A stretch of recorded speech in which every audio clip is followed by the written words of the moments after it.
Good evening to everyone watching this video. This is Yellow Sports Network. I'm Randall Beatley. That over there is Cody Montanaro. And we finally made it to our last prediction show, the ACC. So here's how we're gonna break down schedules of all the teams just like normal. Uh, then we're gonna finish with Clemson. We're gonna wait to do Clemson until last, because as you can see, the that just a little bias maybe in this video, just a little bit. I think I deserve some for giving the state rival the conference title. First off, let's talk about Cody's emotion. uh, And if anybody watched that last night or whatever was posted 2 nights ago, it don't matter. I've had at least 24 hours to digest that, and it's still ridiculous. all right, and I bring that up for one reason. We'll get to that at the end of the show. When we announce our final four picks, Cody might be screaming at me.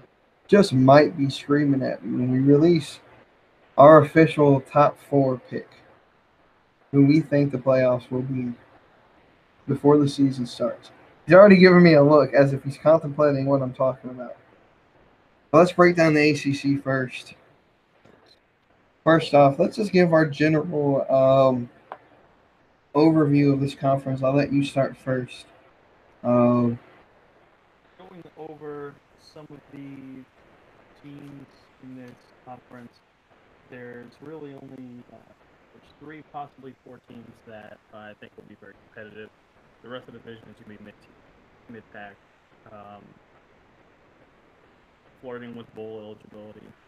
Um, Overall, I think the ACC is pretty weak this year. Um, so that gives maybe the top four teams, in my opinion, Florida State, Clemson, Miami, Virginia Tech, to get two from each division. Gives them a lot less breathing room than, say, somebody in the SEC or Big Ten, not only for winning the conference, but uh, making a playoff push. So those four teams really don't have much breathing room. Whereas, I mean, if they lose one game, I still feel like anybody's in contention with one game. As long as it wasn't a blowout loss to a subpar opponent, it was a very tough close game. Of course, road games matter too. But losing two in this conference is definitely out. It's like I think with Pac-12, definitely out. So a little bit weak in this conference, but you still have your couple, maybe one or two elite teams, and then you've really got very good teams. The rest are just subpar. I agree. I agree. I think this is probably the weakest the conference has been. I would say at least in the last 4 years. Um, we do got Clemson in the Atlantic, Virginia Tech, and Miami in the Coastal. My wild card team, I'm not sure how they'll play. Will be Florida State. How will they revamp? We know Francois is a quarterback. Um, how does that? I mean, we know how big of a factor he was seeing Florida State last year after he went out. How does he affect that team? Can Florida State get back to you know being a top tier in this conference, especially since they lost Jimbo? What does the changing? I mean, we'll talk more about Florida State when we actually talk about them. Sex. No, it's not. Anyway, we're going to start with Boston College. Um, Go up to Chestnut Hill, just outside of Boston, where the Eagles are, the Golden Eagles for Boston College. Your overall thoughts for them? So they have and the Eagles obviously are very good defensively. Offensively, sophomore running back AJ Dillon will be very good. He's going to be he had 14 touchdowns and 1,589 yards in 2017. Expect the same, if not more, production from him this year. He's a very good running back. They have a very big and experienced offensive line, which is going to create some holes for him. It's going to create some lanes, and it's going to allow him to get those big rushing yards. The quarterback situation may be intriguing. He either got sophomore Anthony Brown, who does return, or fellow sophomore E.J. Perry. Or fellow sophomore E.J. Perry may take over. He may take that spot away from Anthony Brown. So that'll be a little bit of an intriguing matchup going into the season. They have a couple good wide receivers. Tommy Sweeney, who's the tight end, was very good for him last year. Very good blocker. He's also a very good tight end that can have good routes and catch, and he'll be good again from this year. Defense would obviously be as stingy as always. Defensive end Zach Gallen will be a first-round NFL pick, I believe. He had 100 tackles and 15.5 of those for losses, and he had 6 sacks in 2017. Boston College's defense are always good, so I don't expect any big loss from them. The defensive tackles, though, do lack a little bit of depth. Linebacking core is pretty solid, though. The secondary won't be as good as it was before, I believe, but it won't be as bad, or it won't be bad in general. Isaac Yadam, he's very good, somebody to watch out for in Boston College, and hopefully can finish season final in 2018.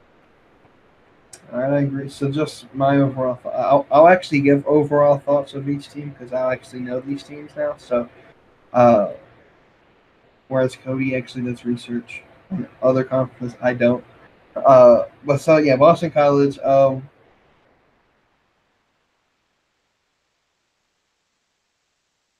You I froze. like Notre Dame. You didn't. Oh, hey, there I am. You're good. So I call Boston College Notre Dame light because most of the players were, were weren't good enough to receive offers to Notre Dame. Notre Dame picks a certain amount of, but they're still good talent. My first Clemson game was actually against Boston College, and we almost lost that game. But yeah. So, but again, defense is always good. They always have a decent running game.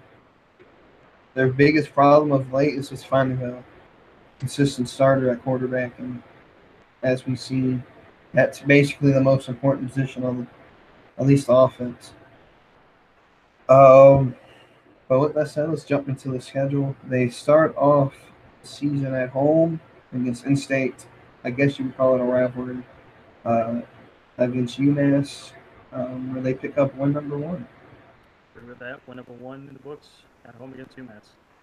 They stay at home to come play Holy Cross University, where they get win number two. There'll be a lot of doing this on the sideline for Holy Cross because they're going to get murdered, and it's going to be 2-0 for the Boston College Eagles. The home. All right, so the first road game, the first conference game, they come to Winston-Salem to play Wake Forest. How do you have that game shaping up? I actually have Boston College winning this. I think it'll be a close scoring affair. Um, I think the Boston College defense is still pretty good. That running game is going to be pretty good for them as well. And move to 3-0 in the season. I too have them winning. The next road game, they go all the way out to Purdue to play the Boilermakers, where I actually have them winning this game to move to 4-0. I have them losing. I think that it's going to be a very tight defensive game. Big Ten versus ACC. These are two powerhouse defenses going against each other. Low scoring affair. I believe it'll be a very good game. But I do see Purdue winning this and it drops Boston College to 3-1 in the season. All right, so then they go back home. They play Temple. I give them their fifth win in a row, 5-0 to start the season. Give them a W here as well. It moves them to 4-1 on the season. Against Temple. All right, so the season starting to get a little bit more heavy loaded towards the bottom of the season. They go on the road to Raleigh to play the Wolfpack of NC State. This is where I give them their first loss. It's always hard to play in Raleigh. Clemson knows that. But it should be a really good game by having NC State on top. I also have the Wolfpack beating the Eagles here, moving them to 4-2 on the season. All right, so then they go back home, play Louisville. Louisville's also another one of those teams where I'm like, I don't know how they're going to perform. They lost Lamar, they lost Jair Alexander. How are they going to be able to evolve? Are they going to be really bad, or we don't really necessarily know. I do have Boston College winning this game though, moving them to 6-1 to the bye week. It's a very, very tough stretch of games for him. I think Louisville is still going to be very good, or at least good enough. I think they'll still be somewhat competitive, and I did give Louisville the win here. That pushes the Boston College Eagles to 4-3 heading to the bye. All right, so you come out of the bye week, and well, it doesn't get any easier. In fact, it gets really hard, and it starts at home against Miami, where a hurricane will come through. Definitely big old L up in Chestnut And Hill. yep, and then you got to go to Blacksburg, and well, It's another big old L. that's another big L. And then you go back home, and you play Clemson. And this game is the hardest for me to predict on the schedule. But I did give Clemson the win. It's gonna be close. I honestly think it will. Remember what happened 2 years ago up in Chestnut Hill? It was a demolish. It's going to be close to that this year. Clemson easy W. Boston College is on a tailwind of losses here. Well, then they go back down to Florida. They put on some miles on their travel package here. Uh, take another L to Florida State, moving them to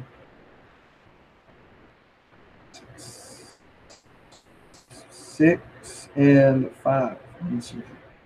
Another loss for the Eagles. That makes it on my schedule 6-0. And then they end the season at home against Syracuse. They win homecoming. They move to 7-5. Uh, I gave Boston College a win as well, but they go to 5-7 on me, and they do slightly miss out the bowl eligibility.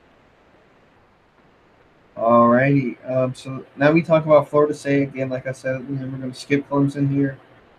Move to Florida State. We'll talk about Clemson in the season or in the video. The Florida State. I'll go ahead and start with this while you pull your notes up. Like I said, it's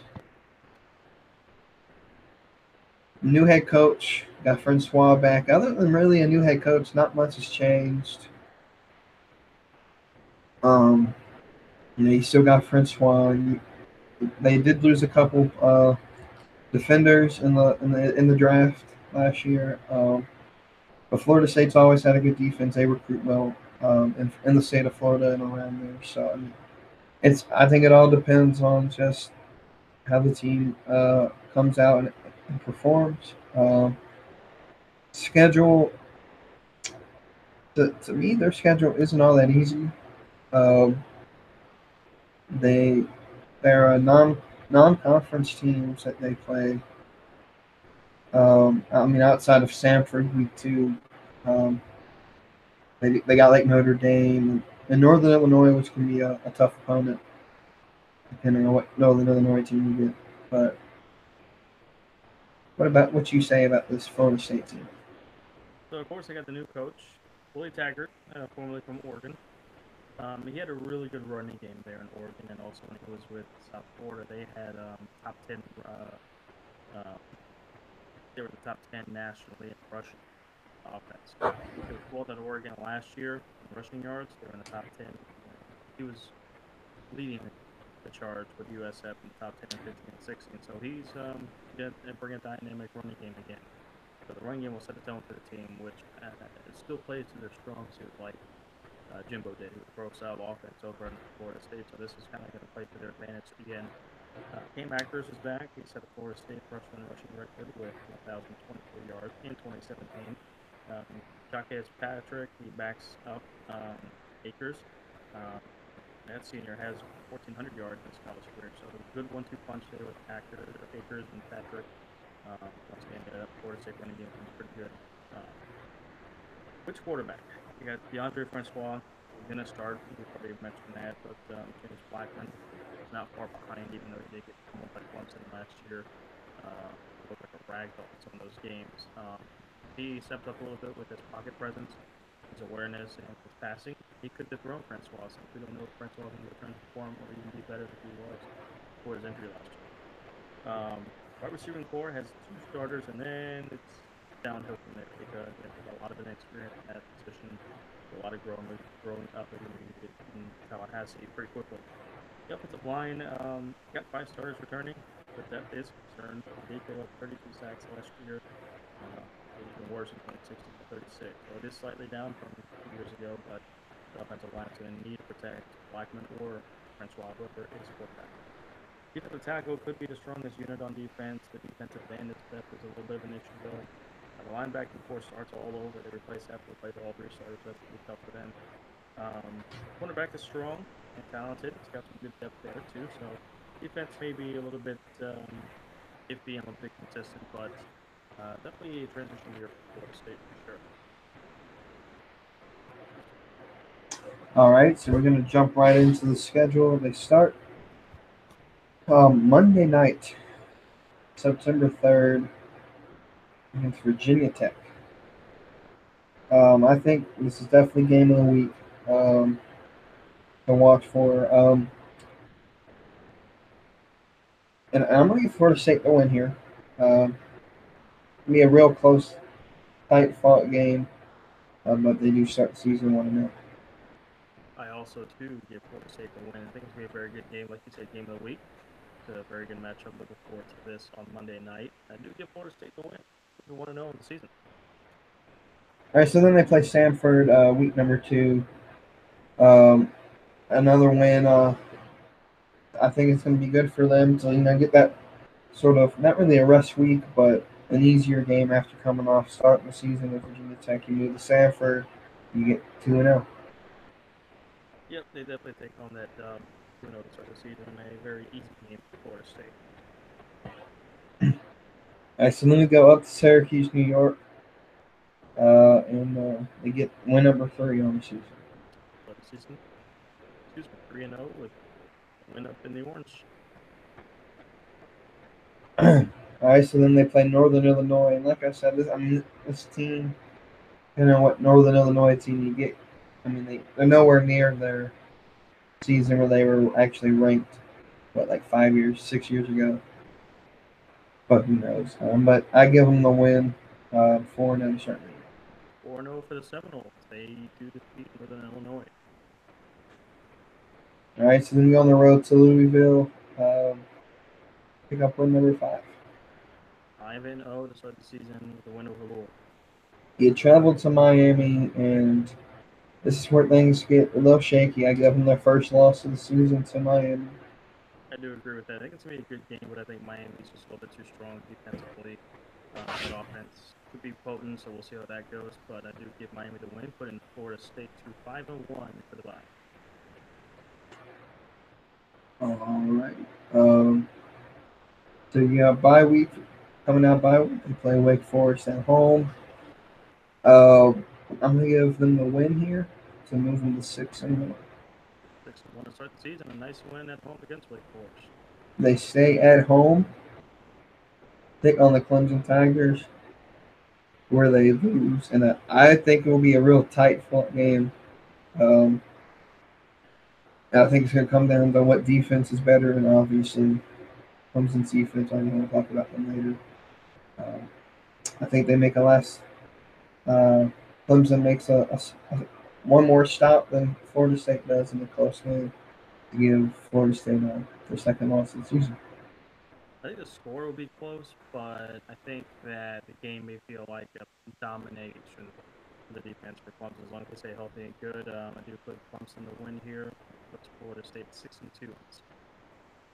All right, so then we go on the road to Raleigh, play NC State, and get another loss to move them to 6-3 on the season.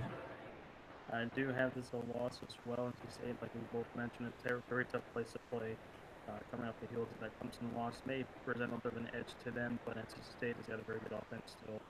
I think they may take advantage of that loss that Florida State suffered before to Clemson, and NC State gets the win. Back-to-back losses for the Seminoles, putting them at 6-3. All right, so then they pick up bags. They travel to South Bend, and Notre Dame gets a win here, beating the Seminoles, moving them to 6-4 on the season. Also agree with that. Tough back-to-back games, both in one in Raleigh and the other in South Bend, Indiana. So two tough back-to-back games for the Seminoles. Pushes their losing streak to 3, making them 6-4 in the year. All right, so then they go back home for the last two games. They play Boston College, get a much-needed win before rivalry week, moving them to 7-4. 7-4, they get a good win at home against Boston College. Built that confidence back up heading to rivalry week. All right, so then it's them against the Gators. I think it's gonna be a real tough game. However, I do have Florida State winning, finishing the season 8-4. I do have the Gators coming out on top in this, pushing Florida State's record to 7-5. Still a pretty decent season for a transition period. Maybe not as well as they want to do, or maybe as well as I think they will. But they do get 7-5, become bowl eligible. Alrighty, so now we move on to Louisville. My key concern with this team is how do they perform without Lamar on offense and without Jair Alexander on defense. They're also in transition, like Florida State is. I think that's going to show. The schedule isn't necessarily the easiest, and we'll go into that after and give your overall thoughts. Like you said, one is Lamar Jackson. So a new quarterback is in town. Jawan Pass will probably be the guy. He's a better passer than runner, so that dual threat option like Lamar had in Louisville will not be as present with this new quarterback. They do have a good wide receiving core. Jalen Smith, Des Fitzpatrick, and Seth Dawkins return. It's a very good wide receiving core. They combined for 20 touchdowns and over 2,300 yards last year, so expect that trio to be pretty good again this year as long as they stay healthy. They're going to depend more on the running backs without Lamar having that run option attack on that offense. The O-line is improved. It's like Mickey Becton. He's 6'7", 360 pounds. He could be very good on that offensive line. Basically a wall being trying to implement that running game and create some lanes. Pretty good pocket presence. New defensive coordinator in town, Brian Van Gorder. He was fired 4 games into the 2016 season at Notre Dame, so that presents a little question mark there. Not a whole lot of depth on the defense. Dorian Etheridge, cornerback, will be basically the primary leader in this defense. And it needs to have a good run stop and good playmakers in that secondary as well. They lost 3 starters in the secondary. You need to watch out for sophomore Russ East, who will be a playmaker in the making of that secondary. All right, so let's jump in. This Saturday, they play in Orlando against Alabama. And what a way to start this season at. With a big L against the. This team has talked so much trash, and I applaud them for trying to create confidence in themselves to think that they can compete with Alabama. Kudos for that. You're going to look like idiots when you get your ass kicked Saturday in Orlando as the Tide roll all over and Louisville beat down them Cardinals. Steel Bird die. I like to use the reference from the movie The Crow, my reenactment of call, bang, fuck, I'm dead. That's gonna be Louisville. That's gonna be the Cardinal watchers. Good for Alabama. All right, so what's left of Louisville? We'll go home, take on Indiana State Cyclones, alma mater of the great Larry Bird. And they get an easy win here to make up for the loss. The third and fourth stringers out there just to get the first and second string started the rest after that pounding in Alabama, but they do get a much needed win. Alrighty, so then they play Western Kentucky at home again. Another win here, another sort of rest game to build up the confidence as they. Absolutely. Yep. So then they go to Virginia. We're going to talk about Virginia a little bit more. I want to make the statement though. If you watched last year when we did our Clemson preview show, I gave Virginia so much hype, and they let me down so bad. I think we both To, did. and so I'm not doing that ever again. So yeah, Louisville wins this game. Yeah, I was a little bit on that hype train for Virginia. I didn't pick them to do as well as a lot of other people would, but I did have them a little bit higher up in that ACC Coastal Division, and my bad. Uh, but Louisville does win 3 straight here, and they do beat Virginia to go 3-1 season. All right, so then Florida State comes to town, and Louisville gets a loss. 3-2 they go. Same here. Win for Florida State, lost to Louisville, 3-2.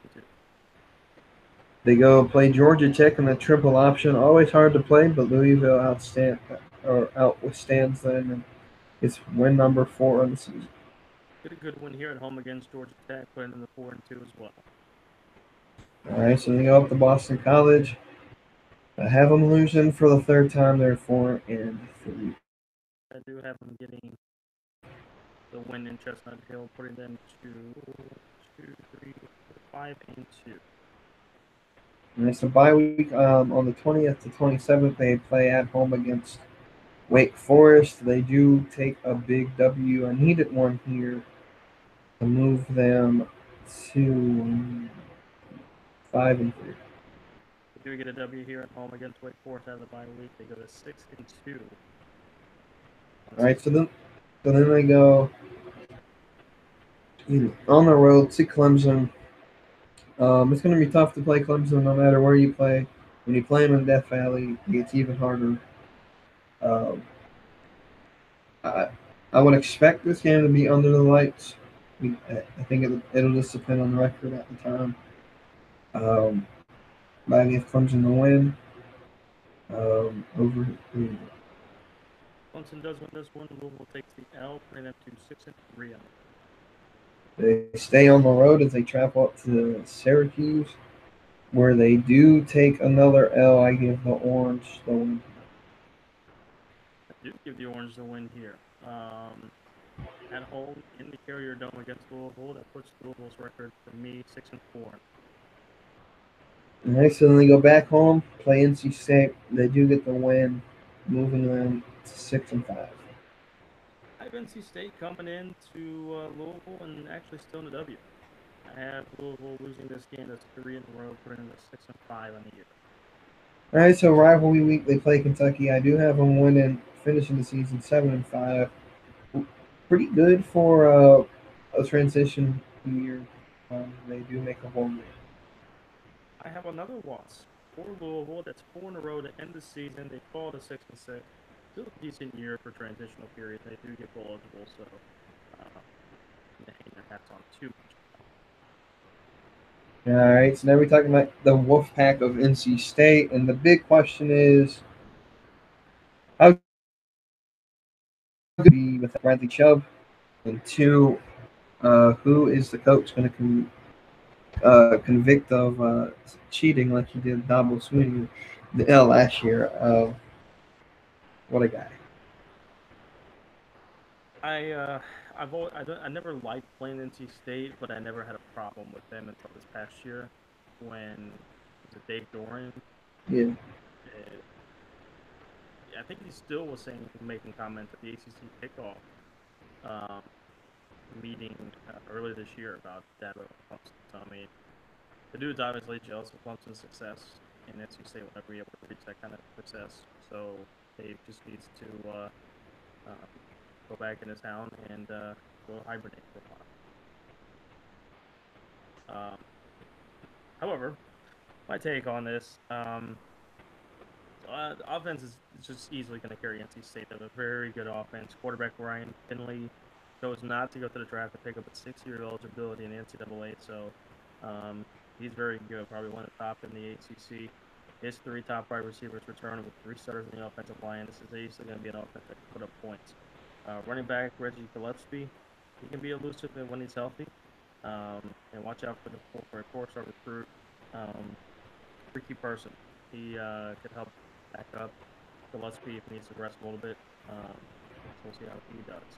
They replaced 8 starters on defense, including Bradley Chubb. So that's going to be their weakness. Is that defense? The pass defense was 104th in the nation in 2017. I think it might be either close to that, very little better, or a little bit worse. I think they're going to be um, very good in the pass defense. The secondary is inconsistent. It's young. It's inexperienced. Cornerback should be good though, but it does like depth, and still some depth up front, but it's not a lot, and it is a major concern for them. So the defense might be carved up pretty bad here in 2018, but that offense will keep them in the game.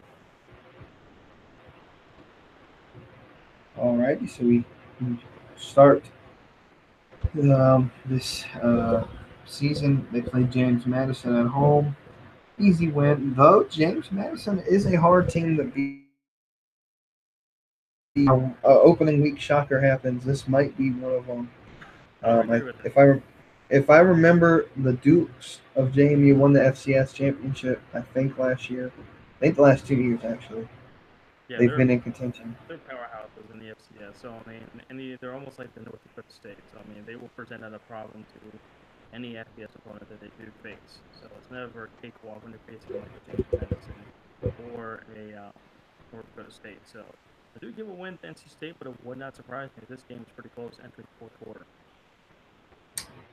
Absolutely, and then they go play Georgia State. Um, I give them another win here, 2-0 to start the year. 2-0 at home, start the season for the Wolfpack. They do play West Virginia at home again. West Virginia should just pack their bag to stay in the state of North Carolina. They start the season in Charlotte. They go back home week 2 and then come back to play NC State. But anyway, I give West Virginia the win here, moving North Carolina State to 2-1. I do give West Virginia the win here, pushing NC State 2-1. But I tell you what, West Virginia fans, if you're listening, you're going to be in the Triad area during this weekend. Go to Timeout. It's a great place to eat. Absolutely. One of the best places to eat. Heck, I would go up there just to eat. Anyway, so West Virginia fans, after you take home the W, grab a little bit of Timeout. Get you some sandwiches, get you some macaroni and cheese, some chicken biscuits with some cheese on that. We're going to end this live stream so I can go give me some Timeout because they are open 24 hours. I'll be at your house in 30 minutes. Hey, you got your car's much better gas house than mine. Anyway, so after West Virginia beats NC State, they both get on the same plane and travel to West Virginia because they play Marshall next in Marshall. So they go travel to, I think it's Huntsville where Marshall's located. They pick up another win, moving to 3-1. Yep, I do give a win to NC State. They go to 3-1 after rebounding from that loss at home against West Virginia. They do play Virginia in the next week, and I'll give them a win as well, 4-1. Big win here against the Cavaliers and moves them to 4-1 as well. Play Boston College next, right for the bye week. They do pick up a win, much needed win, 5-1 before the bye week. Going into the bye, they do pick up a win, 3-game winning streak, 5-1 for the Wolfpack.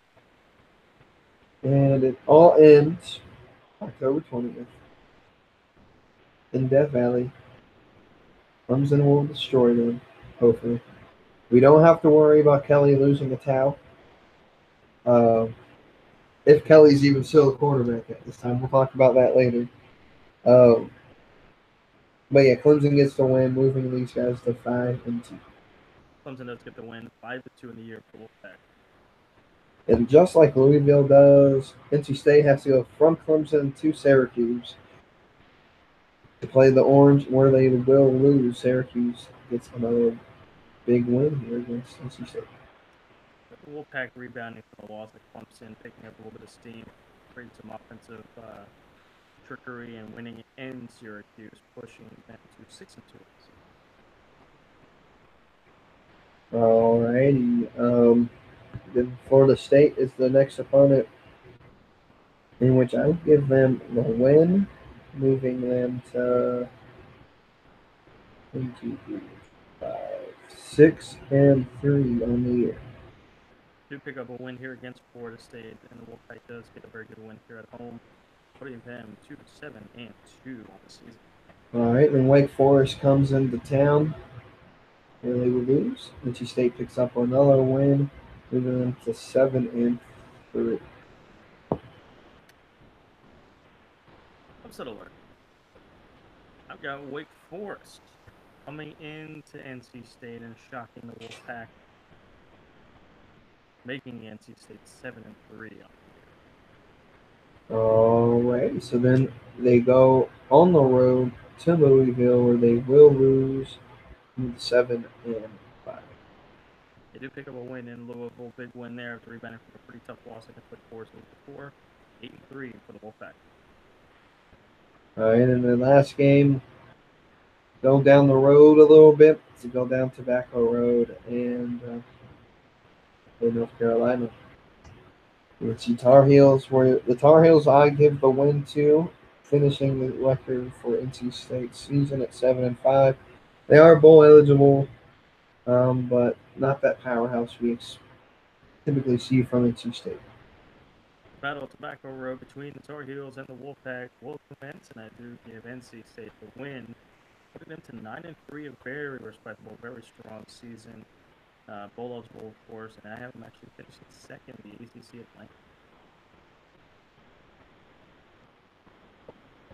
Atlantic. We have Syracuse next. I don't know much about this team. I'll let Cody talk more about them. One of these teams, can they have another breakout? Not really another breakout at the bottom of ACC. Get some momentum. We'll see. We'll let Cody talk more about it though. So quarterback Eric Dungy returns with 3 years of starting experience. However, he could be challenged by the redshirt freshman Tommy DeVito. So even though we've got an experienced quarterback in Syracuse, he could be challenged very quickly and very easily by that redshirt freshman. So it'll be interesting to see down the road in this season for them if Tommy DeVito comes in and takes that starting position away from Dungy. If Dungy outplays him or outplays to his own expectation and remains starting quarterback for Syracuse. Running backs do need room to improve and to be better. Senior Dante Strickland leads the way, but the running back core needs to be better, be more elusive, create some plays there to be contending offensively. Inexperience at wide receiver, they need to be more consistent to be able to compete. Same with the running back core. They do return 5 starters on the offensive line and tight end, maybe the best catcher on the team, which may be sad, but if the offensive line can create some gaps for the running backs, maybe they can get some plays, or they can create some good pocket presence. There could be some better than average passing game for the Orange this year. Senior nose tackle Chris Slayton has become dominant and very underrated in the ACC, so definitely stay tuned for him this year. Chris Slayton, I think, is going to be all ACC this year. The linebacking group for the Orange will be weak. It does like depth and does like consistency. Secondary will be experience. Could be the best group on defense, so that secondary may be a little bit better than expected, and good time for having good playmakers down the field for Syracuse on defense. All right, so they start the year on the road at Western Michigan. They pick up win number 1 on the season. That is this Friday. Friday night under the lights in Western Michigan. Friday night under the lights, Syracuse does come into Western Michigan and takes home a W, starting the season 1-0. And so they come home, they play Wagner, and pick up win number 2. 2-0 to start the season, they're feeling pretty good about themselves. And then Florida State happens. Florida State comes to town and comes in and heals the Orange. Yeah, big old loss there for the Orange, 2-1 to start the season. Well, they stay at home and invite the Huskies of Connecticut into old games from when Syracuse was in the Big East. No, they're the Big East no more. But it's still fun to see old time games like this. I think Syracuse picks up the W, moving them to 3-1. 3-1 to start the season. UConn does come in and take a loss in the Carrier Dome, a good old-fashioned Big East rivalry game there. But Syracuse does pick up the win, moving to 3-1 in the season. So a month into the season, you're 3-1, you're feeling good about yourself. Then you look on the schedule and you realize Revenge is on the horizon. that we got to travel to Clemson University and prepare ourselves for the beatdown that is about to happen. Oh yes, oh yes. There will be a thrashing at Death Valley. That's the reason why it's going to be called Death Valley. Syracuse will not survive the Orange Crush, and they will be verbally thrashed by, carved up like oranges they are from the Tigers, and fall to Clemson, moving into 4-2 in the season, or 3-2, excuse me. And then we go to Pittsburgh, where they lose again. 3-3 heading into the bye. Back-to-back losses at Clemson, and then again at Pittsburgh, moving into 3-3, heading into the bye. Alrighty, so they then play the Tar Heels at home, where they do pick up another W. Got a loss here for them, 3 in a row, even after the bye week at home, and push them to 3-4. Once NC State comes to town, they do pick up another win. That's 5-3 on the season. Reverse trend here is another loss for them, and they go to 3-5 on the year.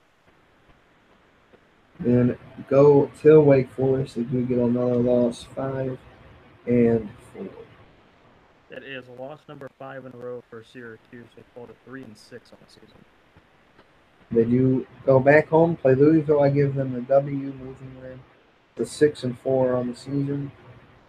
You pick up a much needed win here at home against Louisville, putting them to 4-6 on the season. Then you play a neutral site game, I think. If I remember right, this is in Yankee Stadium. Syracuse versus Notre Dame.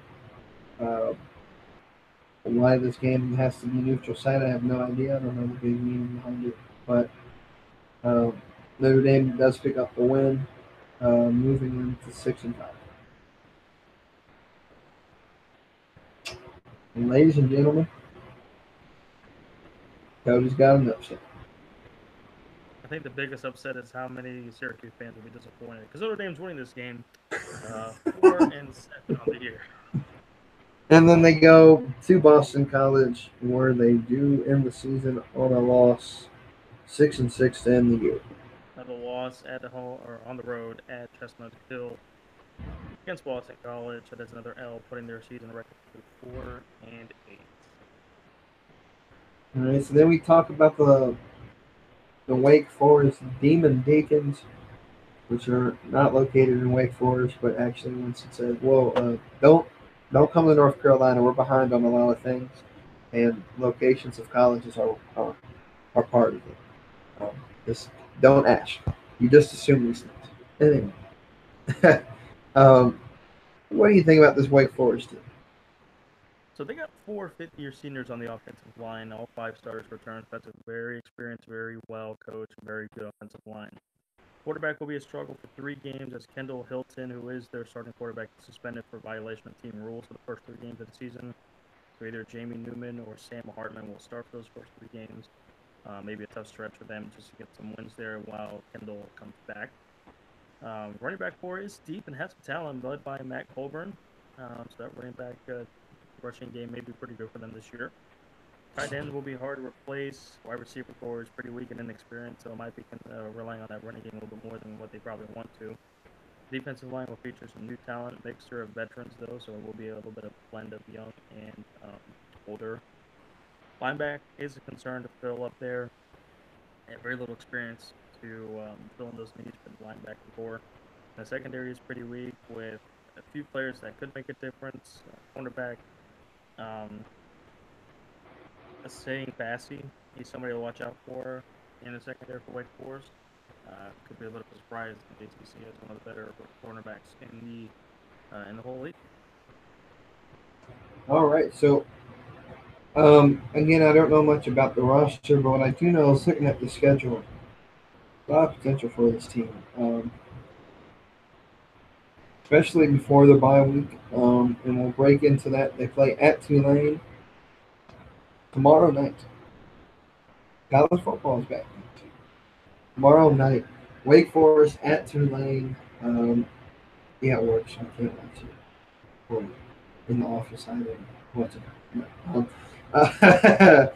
But I give Wake Forest a big W here. So, yeah. We give a big W to Wake Forest at Tulane. Start the season 1-0 on a good note. They play Townsend next. Um, give them a 2-0 start. 2-0, first home game of the year. Get a good win, starting 2-0 for the Demon Deacons. I give them a 3-0 start, beating Boston College at home. I have them suffering their first loss of the season to Boston College, falling to 2-1 on the season. Alrighty, so still at home, they welcome in Notre Dame. Ladies and gentlemen, my first upset of the day comes right here, where I have Wake Forest beating Notre Dame, moving them to 4-0.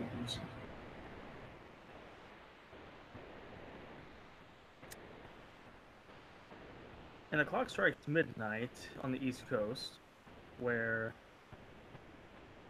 the crazy's coming. The guy on that screen is the crazy man. Yeah. No, that's not going to happen. Notre Dame is going to get the win here, and it's going to push Wake Forest to 500 at 2-2 on the season. So at home they play Rice. I give them another win, 5-0 to start the season. Big win rebounding after the loss of Notre Dame. They do get the win at home. That's 4 straight home games, by the way, for the Demon Deacons. That'll come out to bite them later in the schedule, but they do get a win here, 3-2. So their fifth straight home game is against Clemson, Right, 5 straight home. and they lose to Clemson, moving to 5-1 on the season. If you got season tickets, I feel bad for you because you don't get to see your team but 2 more times after this, halfway through the season. But they do get a loss here to Clemson, 3-3 into the bye. All right, after the bye week, they come out. They have to travel to Florida State. The first time on the road since August 30th. So they've gone almost a whole 2 months without having to travel. I think that plays into effect, especially traveling to Florida. Big loss. You're moving them to 5-2. Loss out of the bye week to Florida State, 3-4 for the Deacons. You then have to travel again. You travel across time zones to Louisville, where you move to Central Time again. Does play in effect for a team that stayed at home for the first basically month and a half of season. Another loss to Louisville, moving them to 5-3. Another loss to Louisville. This puts them to 3-5 on the season.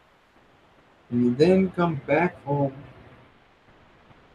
where you play Syracuse. You get another win, moving you to 6-3. They do get a big win here at home, putting them to 4-5 on the season. You then have to travel across state to NC State. You do lose in Raleigh, moving you to 6-4. This is their signature win of the year across state rival NC State. They do pick up a big one here in Raleigh, putting them back to 500 at 5-5. You play Pitt at home next, 7-4. Have a loss here for the Deacons and puts them to 5-6 on the season. Alrighty, so and then you have to travel to Duke, and let's see how that's brain fart. Let's see Duke. Durham. There you go. In Durham, Durham. where they pick up their eighth win of the season to finish 8-4. Have them as a loss here, finishing the season on a 2-game losing streak, not getting bowl eligible, finishing the season 5-7. So this is what me and Cody just said. He has them going 5-7. I have them finish tied for second in the ACC play. So we'll see we're not done with the Atlantic. We'll come back to talk Clemson here in a little bit, but we're moving over to the Coastal Division. Um, Again, sort of the same as the Atlantic. You got your two powerhouses and then a bunch of other teams.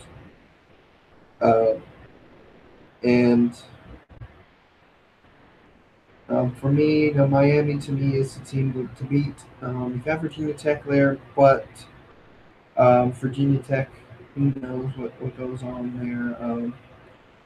But those two are two teams to me.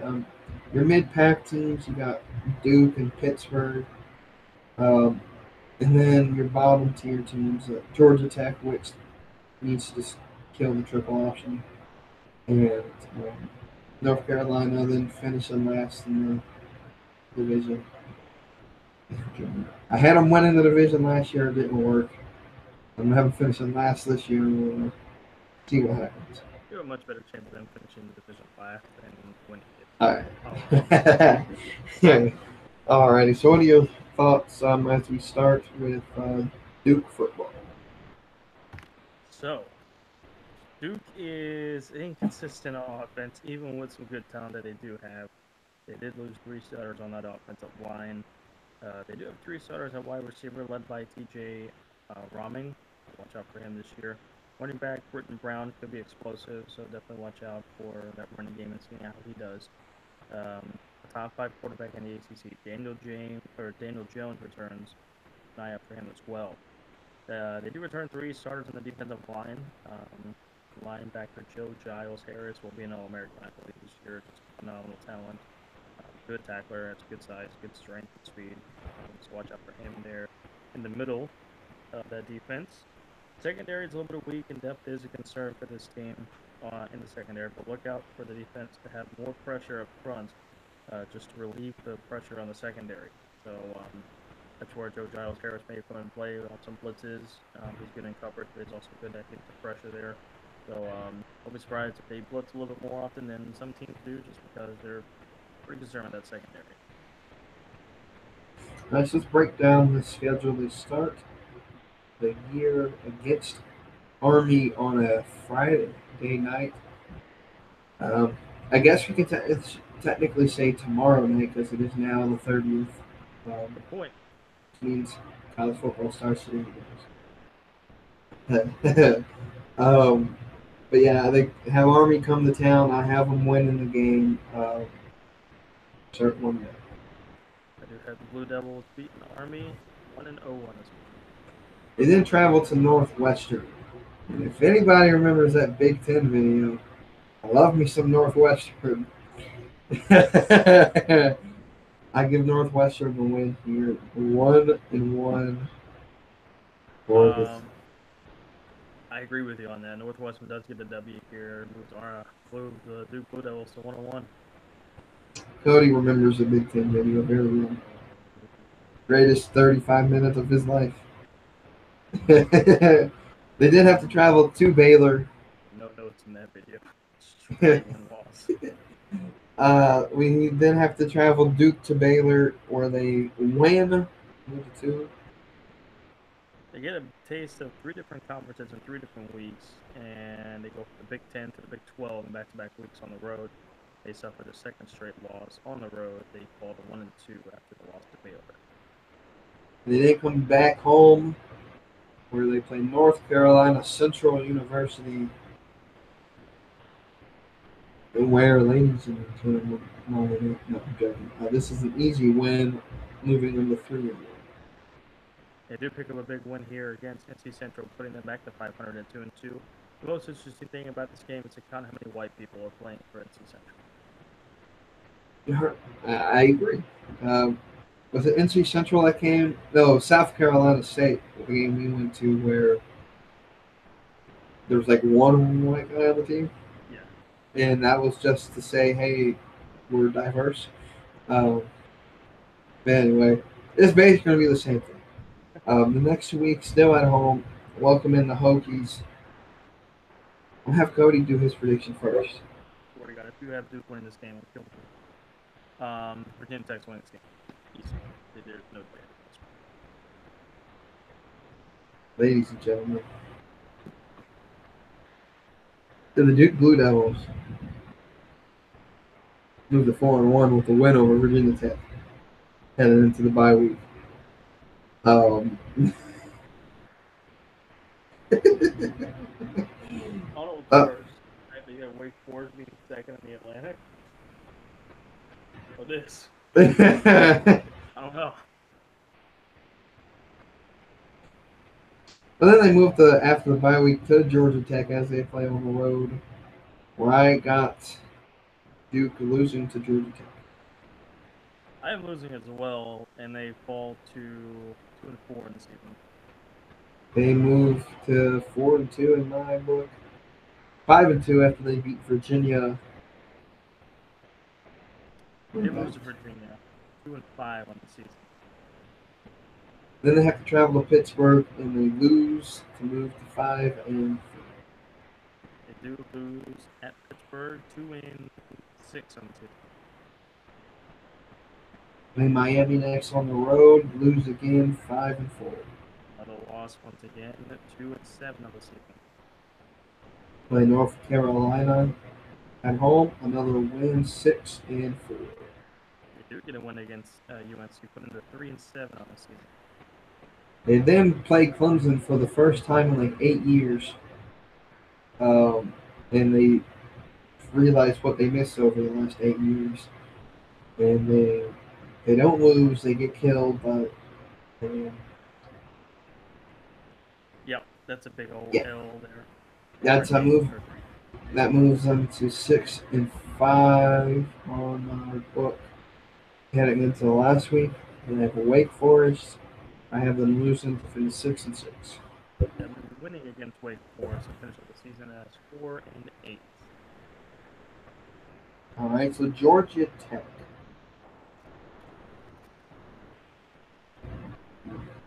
I've never been a fan of the triple option. It worked back in 2000s, but as but as defensive ends got more athletic, it sort of just killed it. I mean, it works for the Citadel when they beat South Carolina. I mean, the reigning SEC champion. I mean,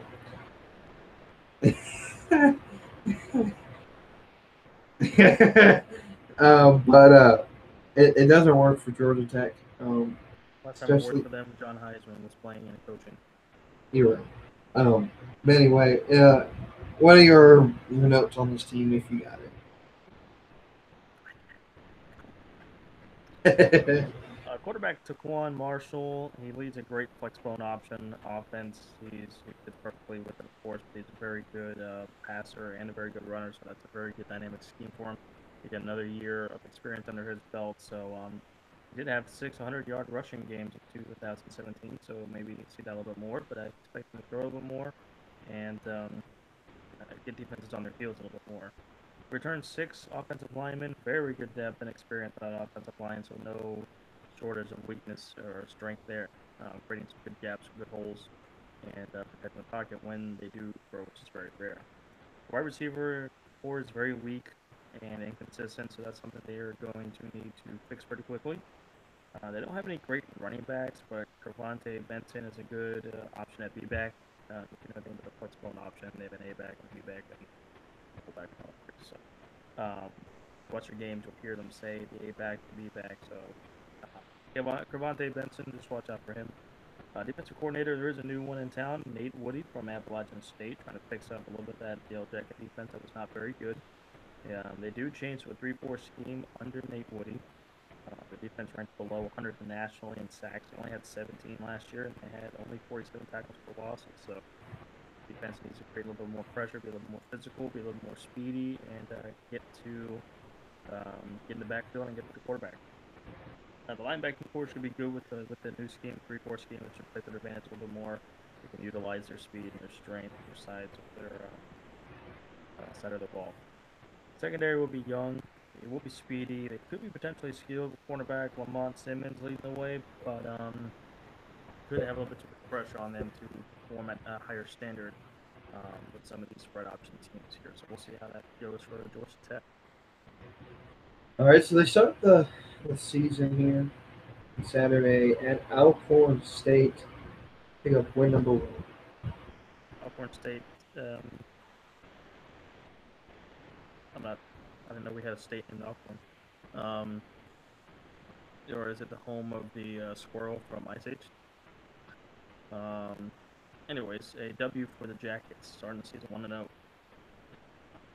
They travel on the road to Southern Florida to play the Bulls, and they win. 2-0 start the year. If you get enough Yellow Jackets to sting something, it eventually falls down. I think they get enough stingers on the Bulls here, and they do pick up a second win, starting the season 2-0. They stay on the road to go play Pittsburgh and take their first L of the season. You do take an L at Pittsburgh, going 2-1 in the season. They then go back home, but it's not a good homecoming because there's a tiger waiting for them by the name of Kelly Bryant and Donald Sweeney. And there's another L for you. 2-2. Sorry, guys. Yeah, that defense is too dang good for that option. 2-2, the loss to Clemson.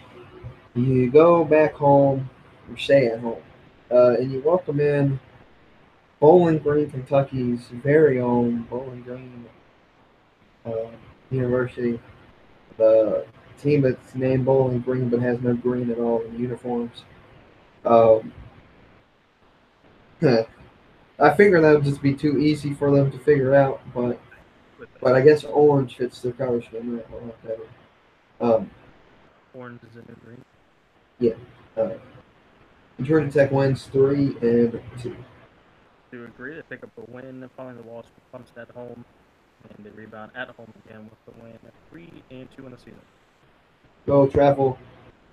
This is the second time that a team will beat a team and have to get on the same bus to go back to the same state. Because you go to Louisville, Kentucky next. And so you lose there. Move to 3-3. That is a loss in the Big L. Louisville, they lose and go 3-3 in the season. They play Duke before the bye week. They do get the win to move to 4-3 before the bye. Get a big win at home, 4-3 heading into the bye. Yeah, but after the bye, you got Virginia Tech. And ladies and gentlemen, Virginia Tech wins this game. I was going to say, there's something in those mountains in Blacksburg, and it's a loss for Georgia Tech. They go to 4-4 in the season. They then have to travel to Chapel Hill. They lose again. North Carolina. They go on the road to Chapel Hill. They pick up a W, and they go to 5-4 in the season. They go back home, and they welcome in a hurricane. Your thoughts? It could be a trap game for Miami, but I do see that offense for failing for the Georgia Tech. And they win, putting Georgia Tech to 5-5 on the season. Well, ladies and gentlemen, I have my second upset of the night. The Georgia Tech Yellow Jackets defeat Miami here at home, moving them to 1, 2, 3, 4, 5-5 on the season. Wrong. Your thoughts on this? Wrong. All right. Well, you stay at home and you welcome in the Cavaliers of Virginia, and the Wahoos go home crying as Georgia Tech picks up their 6th win of the season. They do pick up a good win here against the Cavaliers, moving them to 6-5 on the season. And then you welcome in Georgia. You have to travel to Georgia, and you lose like big time here. 6-6 to end the season. Good thing when they travel an hour back, it won't be a very long road trip, so they can go home and get stoned or get drunk, so they can forget about that loss. They do lose and go 6-6. Have a very weird schedule for them. It's really weird how they go 2-0, then 2-2, 3-2, 3, 4, 4, 5, 5. really consistent here with wins and losses. They do finish up 6-6 and do become bowl eligible. All right, ladies and gentlemen, we have Miami football. So to me, their big part is that defense. Sure, they'll have the turnover chain again every time they turnover or get a turnover. I'm sure they'll celebrate it. Big losses. Um, Braxton Berrios, a wide receiver. He was a big receiver. He's now on the Patriots practice squad. Which Patriots, you only have 2 receivers active. You might want to promote this dude. But yeah, just my thought. Don't know what they're doing. Hopefully that includes signing Des Bryant. Anyways, Back to college. Miami. What do you see in this team?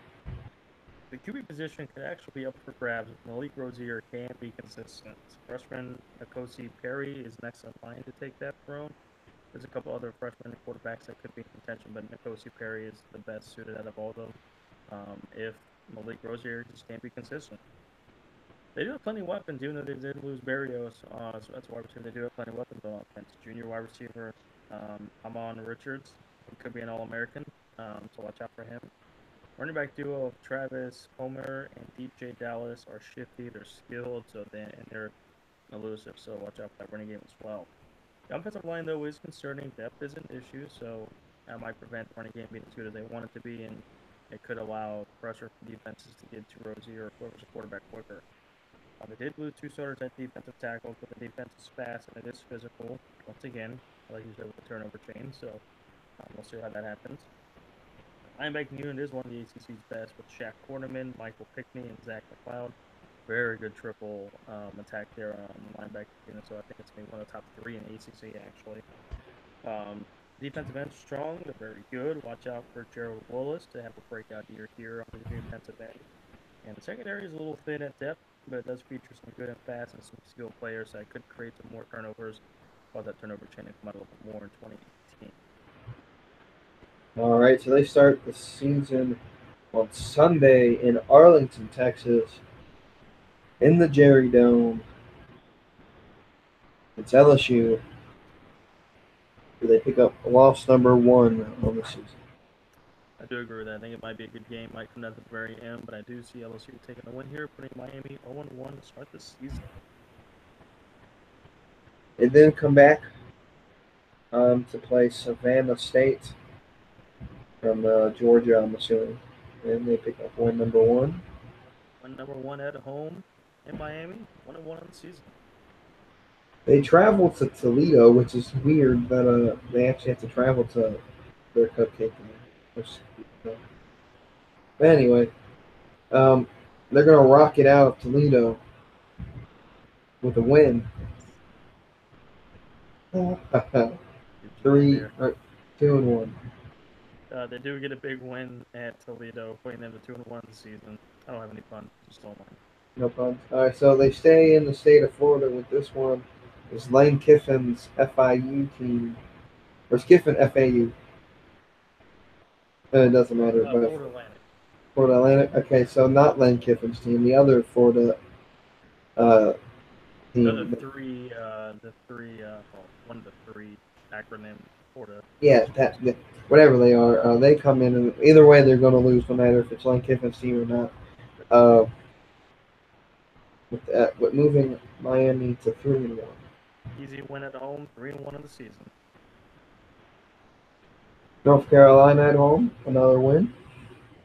Yep, 4-1 to start the season. They do get a win against the Tar Heels. Florida State at home, another win, 5-1. That is 5 in a row. They do go 5-1. They go then to Charlottesville, Virginia, where hopefully there's no riots this year. But the Wahoos are going to be rioting the streets after they take this loss. Eric Brown Strummer say, get these hands. Because Miami's going to run all over the Wahoos. these touchdowns is what Miami's been Yeah. doing. They get 6 straight wins and move to 6-1. After the bye, they go up to Chestnut Hill. Play Boston College. Another win. Halfway through this game, they're going to pick up some chestnuts off of some chestnut trees because this game's going to be out of hand after the second quarter. Easy win, 6-1 on the year, or 7-1, excuse me. And then comes Duke.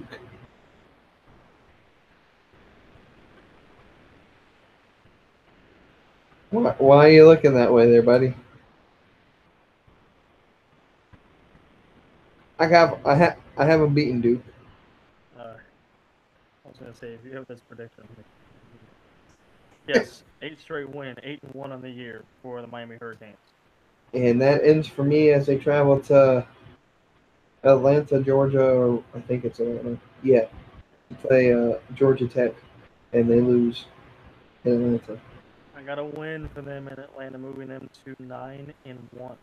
And ladies and gentlemen, the most important game of the ACC season, Miami versus. Let's hold up on that. We're gonna hold up on this. Interesting for both of us.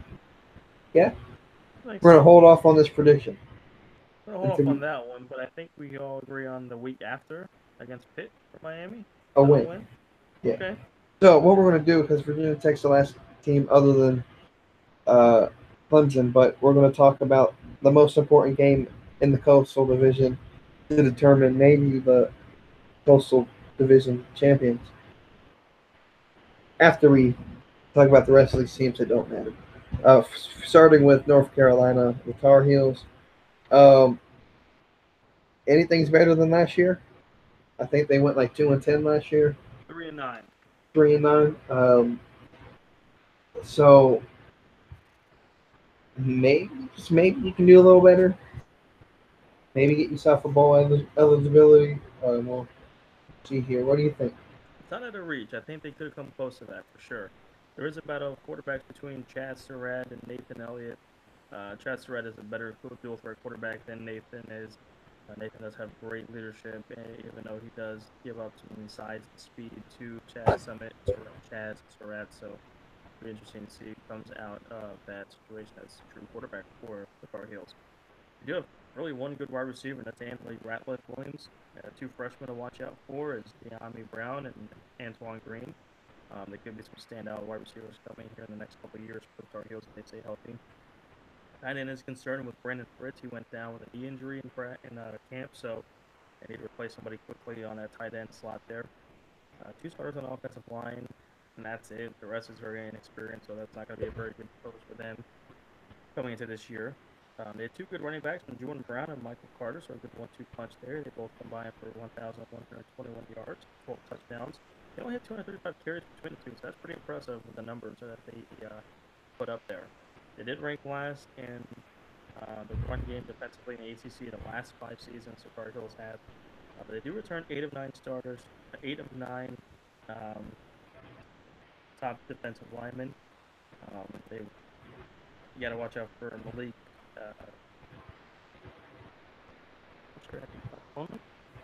Malik Conley. He's going to poise for a big season here, so watch out for him.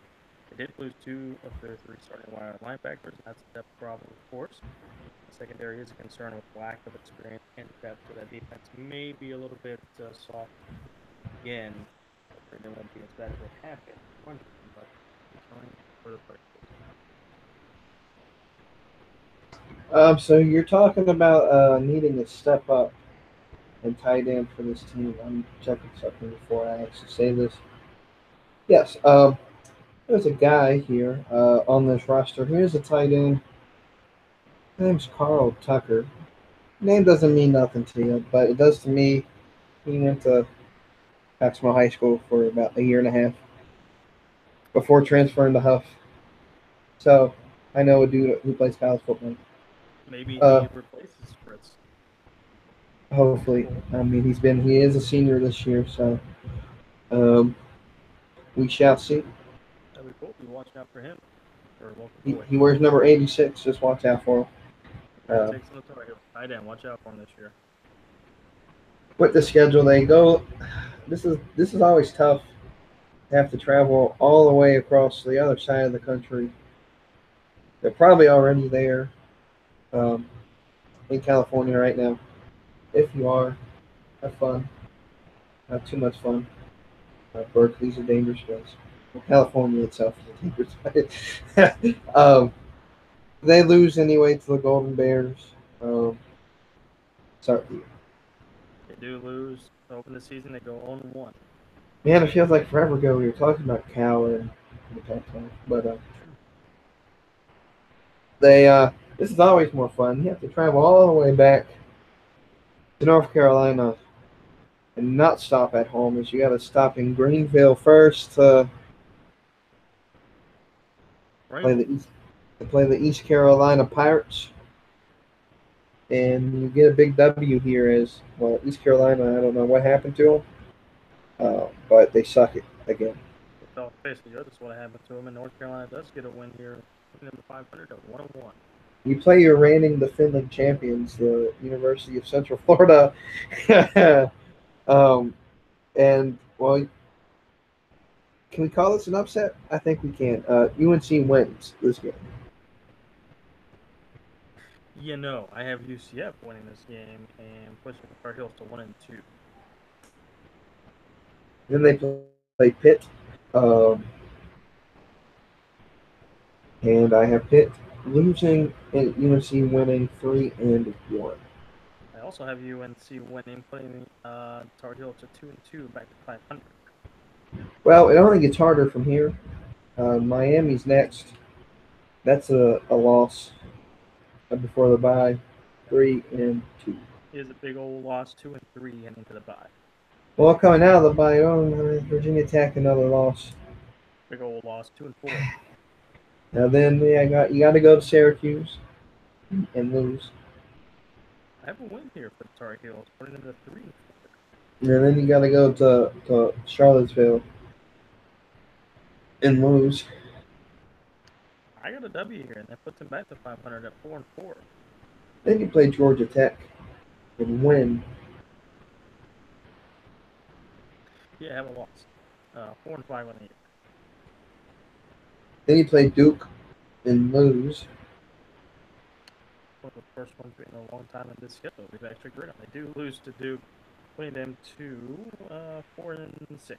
The fact that we're both at 4-6, but not agreeing at all. Yeah, it's just weird. They finish at home to end the season. The last two games, they welcome in the Catamounts from Western Carolina, good old Cullowhee, North Carolina, out there in the mountains, past Asheville. So you're in the middle of nowhere, basically. Um, a win here for the Tar Heels. I don't know what a catamount is, besides I guess it's a cat, and I think Tar Heels are thinking the same thing, and they're going to use that Tar Heel foot to catamount their ass back to Philly and get a W here, putting them to 5-6 on the season. A catamount is it's real simple. It's a mountain cat. It's a mountain cat. That's all it is. I don't know why they call them catamounts. They could have just called themselves the mountain cats or something, but you know, it is what it is. They then have to travel back home, stay at home. They play the Wolfpack, and they win to finish 6-6. They lose here and finish the season 5-7, just shy of bowl eligible. These next two teams are Pitt and Virginia. I don't know if I actually want to talk about embarrassments of the club. Pittsburgh. I think this is the only team in the city of Pittsburgh that can't win. Pretty much. I mean, other than the Pirates, because they don't know what winning is anymore either.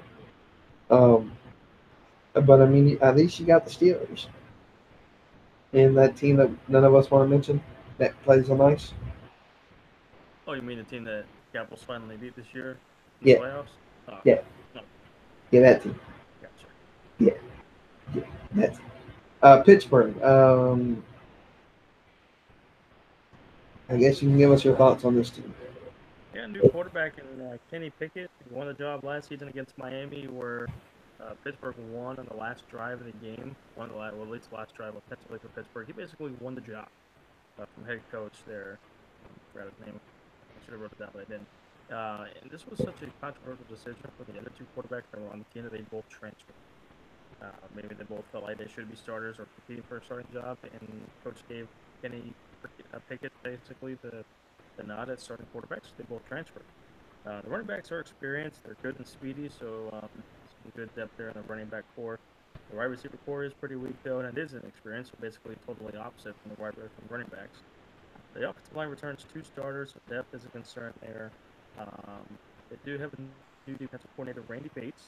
The defense returns 7 starters. They have 3 linemen and 3 linebackers as part of those 7. Secondary features 2 4-star recruits, DeMar Hamlin and Paris Ford. Both are Pittsburgh natives. They must live up to their pre-college reputation. They've been pretty hyped up there, so hopefully they can do something big with Pittsburgh's secondary and help out that defense, potentially stay in some of these games here for the Panthers. Alrighty. So they start the season out at Albany, picking up win number 1. Numero uno, 1-0 for the Panthers against Albany. They go on the road to play Penn State.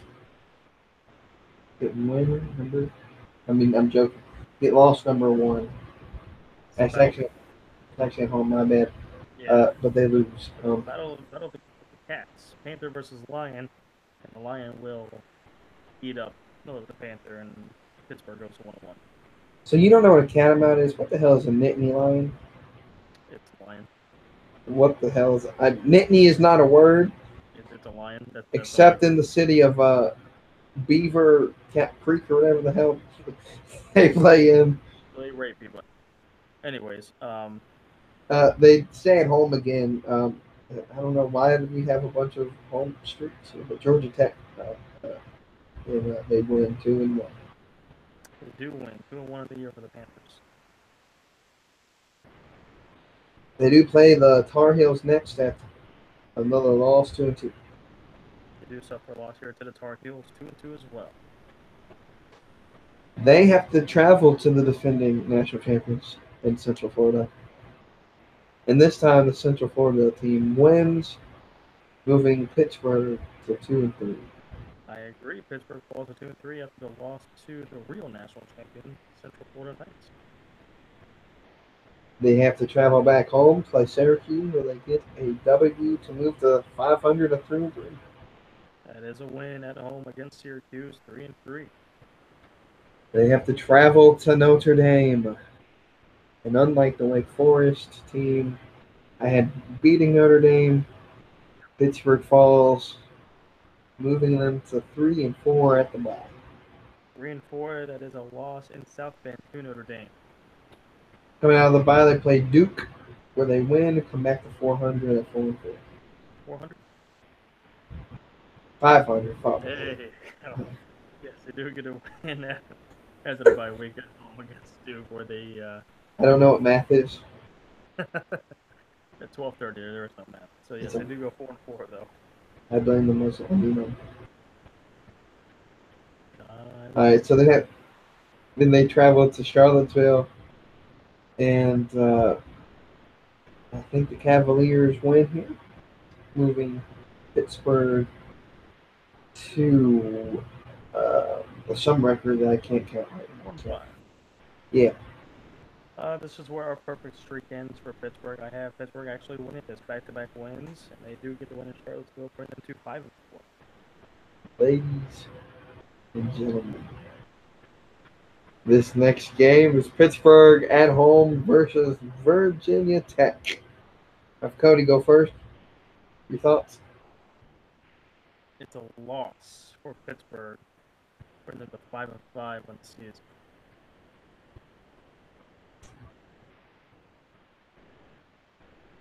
All right. Ladies and gentlemen, my third upset of this video puts the Pittsburgh Panthers beating Virginia Tech, moving them to 5-5 on the season.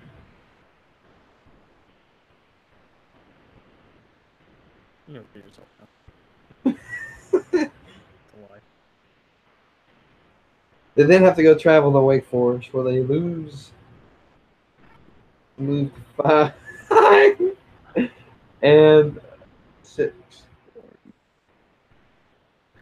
What? Yes, sir. What you mean? They lose to Wake Forest, but they beat Virginia. Wait, wait, wait. No, they win against Wake Forest, but they lose to Virginia Tech. Either way, it's 6-5 for the Panthers for me.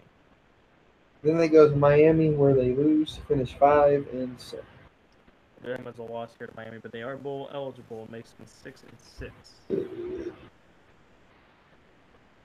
All right, all right, all right. We now talk about the Wahoos, and I don't really know much about them other than they failed my prediction last year. So I'm gonna give Cody all the notes.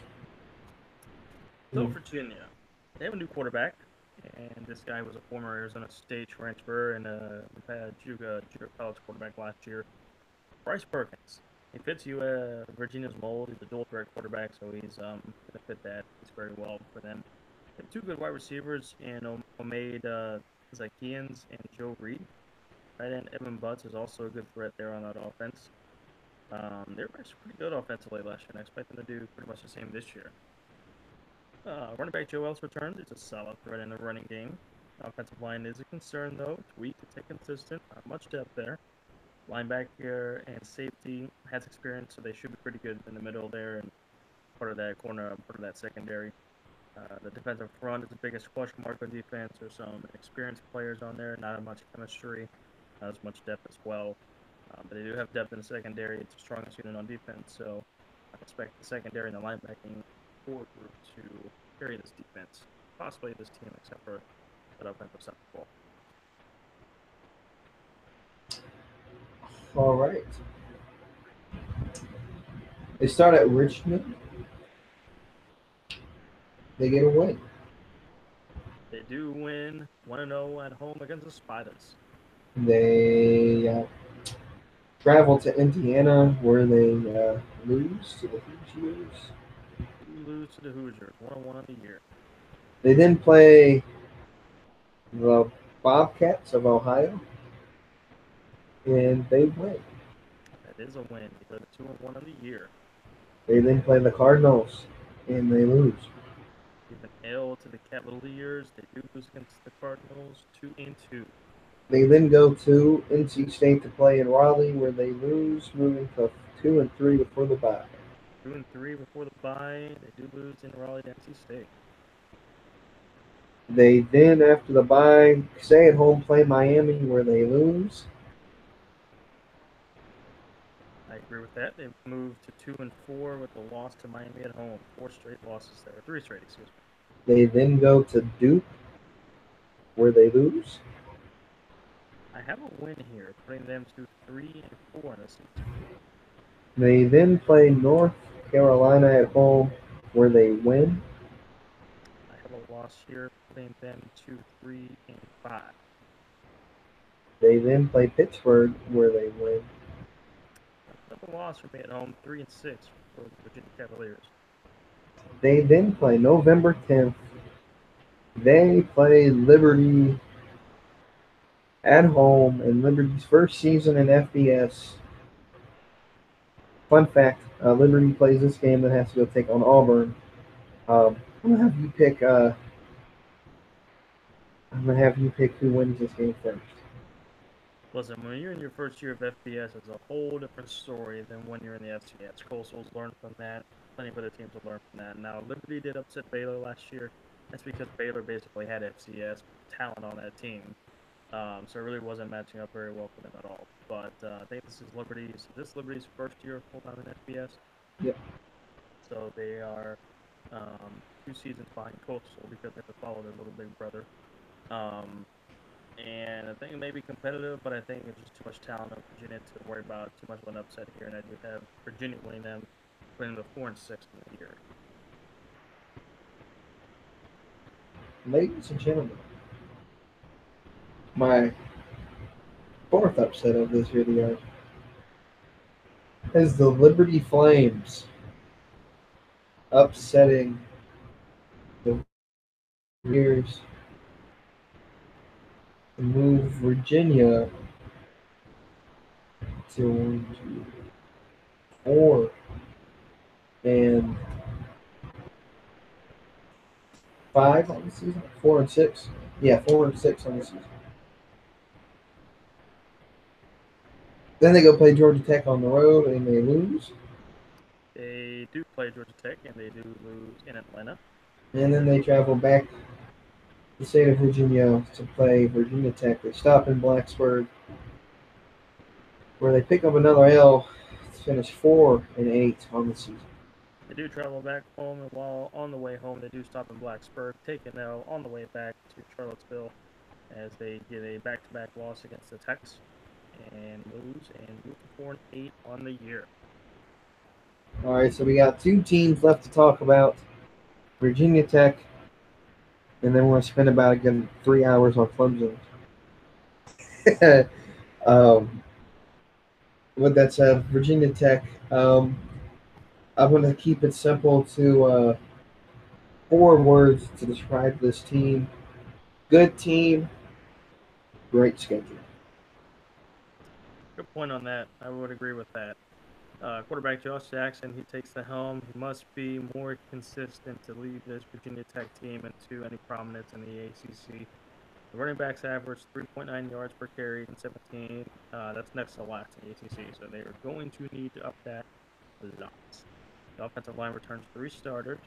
Wide receiving core is inconsistent, but Ball State transfer Damon Hazelton, he should have a big role in that, so he should be getting a lot more catches, some good touches there, presenting a good role on that offense. Defense was pretty good in 2017. They only allowed 14.8 points per game. That's very good. Defensive line is experienced and applies very good pressure, so I shouldn't be surprised about that. They get a lot of sacks or get some tackles for losses, some pass breakups this year. Lead some categories in that, maybe in the ACC or the nation. Cornerback is very inexperienced, though. Watch for Dax Holyfield, though, to be good, though. He was a pretty good top prospect coming out.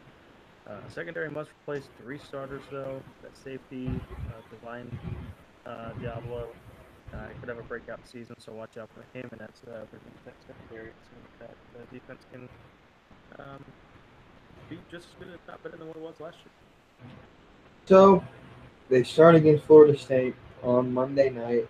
They do pick up a loss early in the season, but like you said in another video, 1 loss, especially this early, does not hurt your team at all from the playoff potential. We'll see what Virginia Tech holds in front of them, but they do take an L to start the season. Yes, I have an L for Florida State as well. Or excuse me, for Virginia as well. They take an L. Virginia Tech does against Florida State on Monday night, going 0-1 early in the season. They stay at home or go back home to play with William and Mary, where they take a W. Big W there, rebound from Florida State, 1-1 in the season. They stay at home, play East Carolina, who gets sent back to Greenville after the first quarter, with a win here for Virginia Tech. Good point. They do pick up some popcorn and some coffee on the way out of the mountains, and they take a loss there. And East Carolina will suffer defeat. Virginia Tech wins, 2-1. They then have to travel to Old Dominion to play the Monarchs, and they win. They do get a 3rd straight win to move 3-1 in this season. They then have to travel to Dookie, and they lose to Duke. Treat yourself. That's a win against Duke, and Virginia Tech moves to 4-1 of the year. They then have to go back home, play Notre Dame in a tough-fought game, but they end up beating Notre Dame, moving to 4-2. Which me.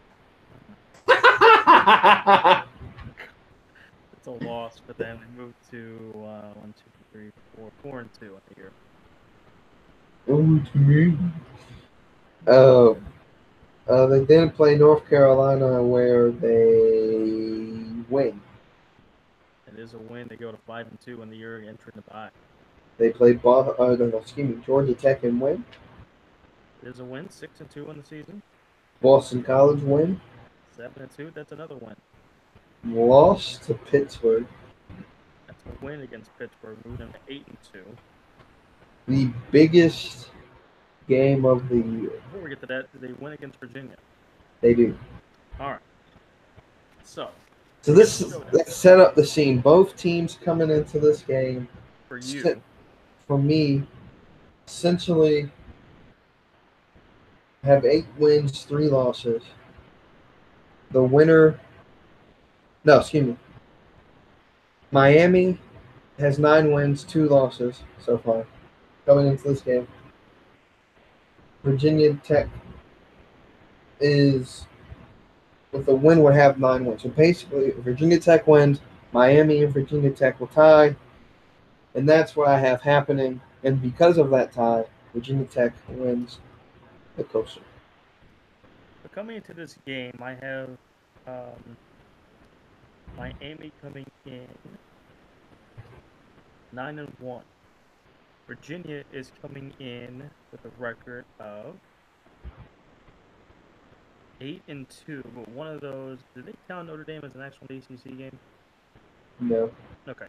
So they come in with 1 loss, and that isn't a conference loss to Florida State. Miami is coming in here with a loss to LSU. But it does present a big matchup, whereas the winner of this could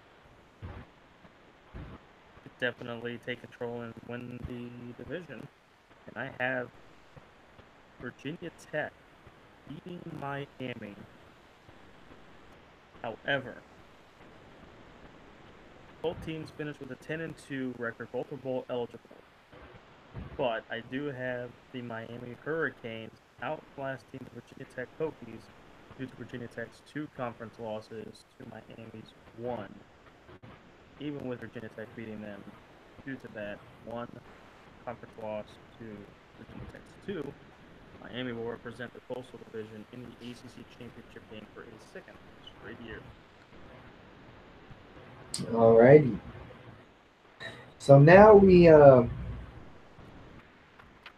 get to the fun part of the show. And that is Clemson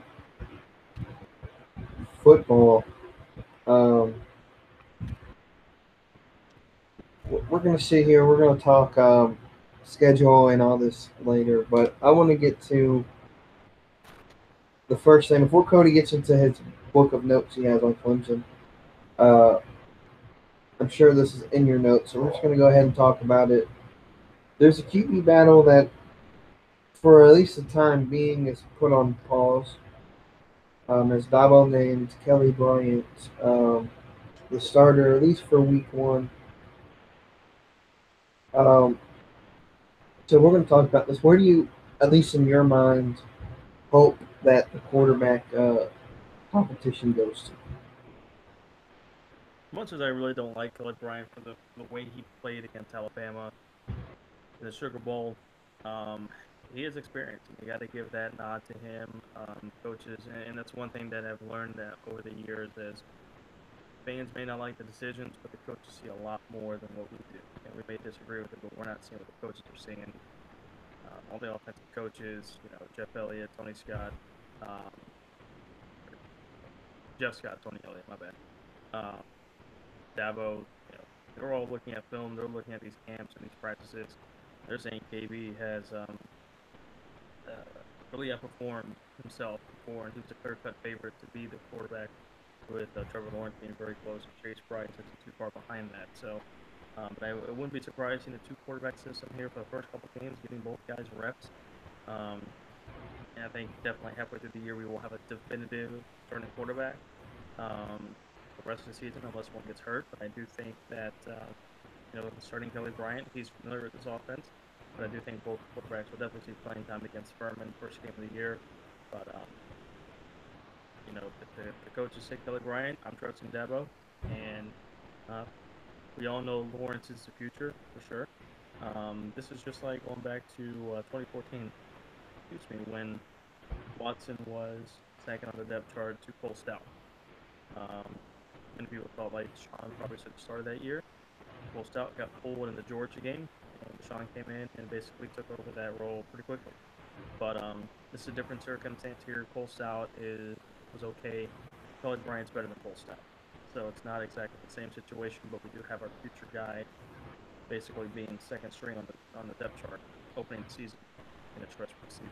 So Absolutely. Okay, so we take this back to February. We'll go back to February when it was official. Recruits had to sign February 5th, and it was official. Trevor Lawrence was actually coming in. He signed a couple months earlier. No, he I think December because early enrollment or whatever yeah, because he with the early came to recruitment. campus in January. They changed. Forgot they changed the recruiting process. Now Yeah, you can sign in December, an early signing. So back in December last year, he signed. About the same time, they changed or they were announcing they were changing the red shirt rules, and so to me, it was an easy choice. Start Kelly, red shirt, or play Trevor Lawrence against Furman. So give him some experience. Let us get a taste of what he does. Red shirt him after that game. Maybe play him in Texas A&M a little bit, but red shirt him early in the season. Name Kelly the starter, and you have some guys as backups. Well, those guys transferred. Um, being what I already forgot the name, Sarah Cooper, Tucker Israel, and and Hunter Johnson. Hunter Johnson. There you go. All three of our little lifelines, they transferred. So now you can't really redshirt your backup quarterback because that'll leave you with like two quarterbacks, and you don't want to have that situation to where Kelly gets hurt and now you have to basically remove the red shirt and go through all that. So I don't want a two quarterback system. A lot of people are saying, "Oh, we go two quarterback system until we find out who the starter is." I'm not a fan of that. Um, Furman, I think, is the game you test it. If Kelly shows he's good enough to play, he'll play the first half. I'm certain Lawrence will play the second half. Maybe do the same thing against A&M. After that, though, maybe also against Georgia Southern. Coming to the conference play, we need a consistency at quarterback. Um, I think as much hate everyone likes to give to Kelly Bryant, I'm not one of those people who hate him. He makes some dumb decisions, but he's he has a quality like I see him like Cam Newton. He makes some dumb decisions. His body's going to take a lot of hits, but I just want to see what Kelly can do. He last year, he came off of not really playing all that much after Deshaun being there. First year, he ends up getting hurt against Syracuse. And played bad against Alabama. Now he has another. He has that year of starting experience. Maybe give him another chance. If he shows that he's not ready for it, or Trevor has outplayed him in the games that he plays, I'm all for starting Trevor. I just want a clear decision by the Georgia Tech game as to who's the. We had 3 weeks to figure this out, gameplay wise. Who's going to be it? With that said, I think the easiest statement to say about this Clemson team is that this defense is going to be hard to move with the ball on, especially running the ball. And that the happiest moment a Clemson fan can ever have is when all four of your defensive linemen plus your number one offensive lineman all within about a month of each other say, "Hey, we're not going to the draft this year. We're staying for our senior year." Um, that really was a big surprise to me. Team has to, especially Christian Wilkins. It's nothing to play for, but just a championship. How do you see this team? What's some of your notes you got? So since we already went over the quarterback, I do have that one up here, but we already talked about that, so we're not going to go over that again. So how do you rebound from this Sugar Bowl? Doesn't it's not it wasn't demolished, but we got pretty stomped on by Alabama. Yeah. Simple. We need to be the 2 overall seed. Alabama needs to be the 1 overall seed. We can wear a white jersey because we can beat them in the whites, but not in the orange. Figure that out. Um, the wide receiving core, we lost Ray McLeod. We lost Artavis Scott. We lost who else? We lost some Dion. girl. Huh? Dion Deion Kane. Kane. That's right. Yep, Deion Kane. However, we still got DeAndre Overton and we got T. Higgins leading the way, but we also need to watch out for Amari Rogers. He is due for a breakout season. And there's always Mr. Reliable, Mr. Velcro. That's last season from Socastee High School in Socastee, South Carolina, Hunter Renfro, who I'm going to name a dog after one day. The offensive line, it's got talent to make up for it. We did lose Tyrone Crowder, and we lost Taylor Hearn. But we still have talent up front. It's just great how our depth has become so great now. We re-signed some of these key guys that we need to fill in for these spots and continue to grind out some of those great offensive linemen. Running back system, to me, is going to be one of the scariest running backs in the NCAA. With not only Tavian Feaster, who's probably going to be sitting out for maybe a game or two as he recovers from that scope surgery that he had in the kneecap. But I've heard he's cutting better, running better, he's doing great. Travis Etienne is, a freak. This dude is fantastic. Adam Choice is a senior, but he's had a really good camp. So coaches are really high on him, so he's going to get his fair share of snaps. But the guy I'm really looking forward to is Lynn J. Dixon. He's a freshman. Coaches are comparing him to Travis Etienne, but are saying that Lynn J. is ahead progress-wise of where Etienne was this time last year. And that's saying something. That's going to mean that Lynn J is going to get some reps, and he's going to be just as good, if not scary. That's just the offense. Now let's get to the good part, the really good part. How scary, good, and how unfair this defense is. We basically have an NFL defensive lion going on right now. I mean, this is not fair for anybody facing us. Lawrence, Dexter Lawrence, Chris Wilkins, Cleveland Farrell, Austin Bryant. Oh, and there's a newcomer, KJ Henry and Xavier Thomas. So, have fun. Linebacker, Oriel Daniels gone. Isaiah Simmons has taken his replacement. He's very stout. He's pretty reliable. Caleb Joseph, of course, is that main leader back there. Trey Lamar is just as good, but boy, those two are nasty. They're physical. It's at such a good edge. And the linebacker has great depth. So you take out one, we got another one ready to go. That's that next man up mentality that Clemson has had ever since Dabo and this team started winning has been really apparent. Just like every great team that's ever won championships, they got such great depth. Patriots, when they keep winning Super Bowls, are getting they've got great depth. Alabama, great depth. So now I think Clemson is definitely right in that mold now, to where we just keep stacking up. We got depth at every position. Secondary had a lot of injuries last year. Let's hope we can stay healthy this year. I really don't want a wide receiver switching numbers and playing defense like Ray did last year. Or But the biggest or Muse playing in the cast again. we'll get to him in a second. Gone are Marcus Edmonds, Ryan Carter, and Van Smith. Great trio of guys there. But AJ Terrell, Travion Mullins, Mark Fields are going to be the leaders in that area.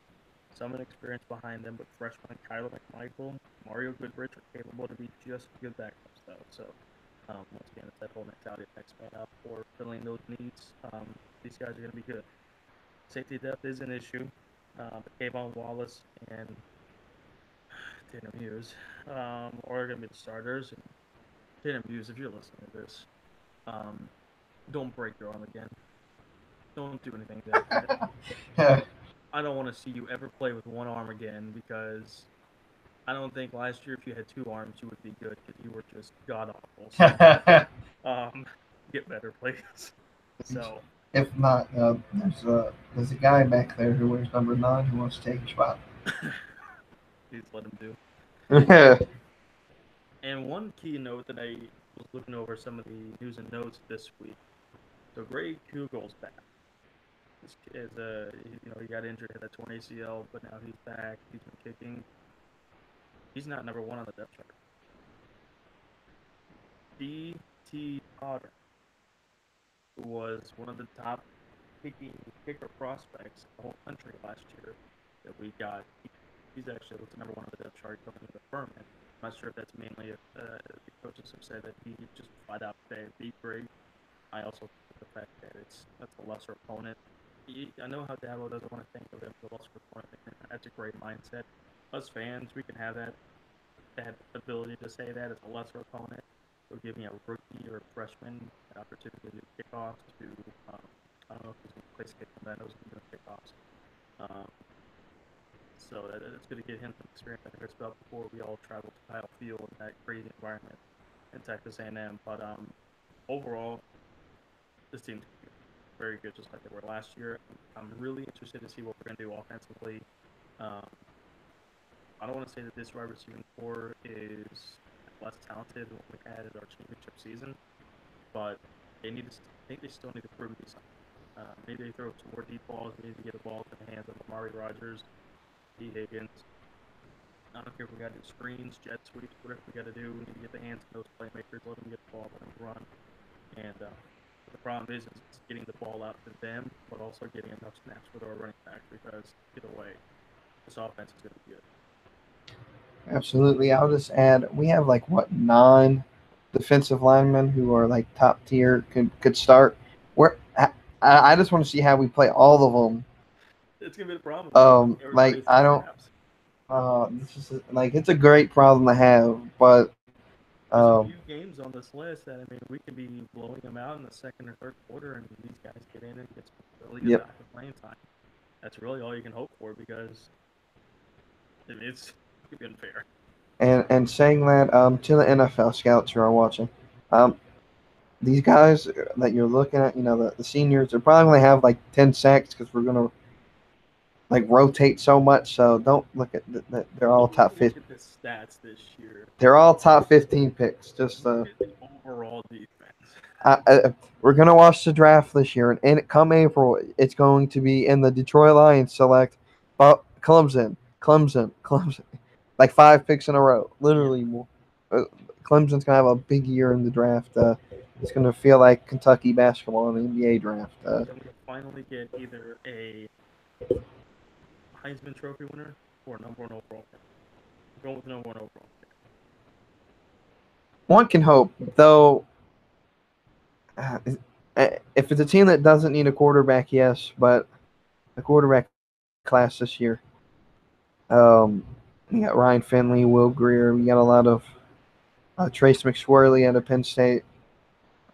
It'll be interesting though. I think it'll be interesting. So we shall see. Let's break down the schedule.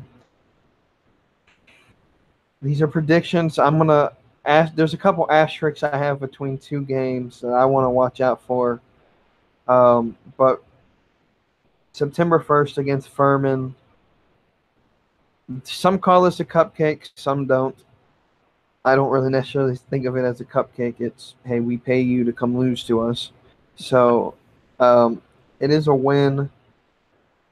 It's a good wake-up call. It gets people reps. It gets all these backups that need some experience in because the very next week is the test, I believe. But it's a 1-0 start for our Tigers in Death Valley.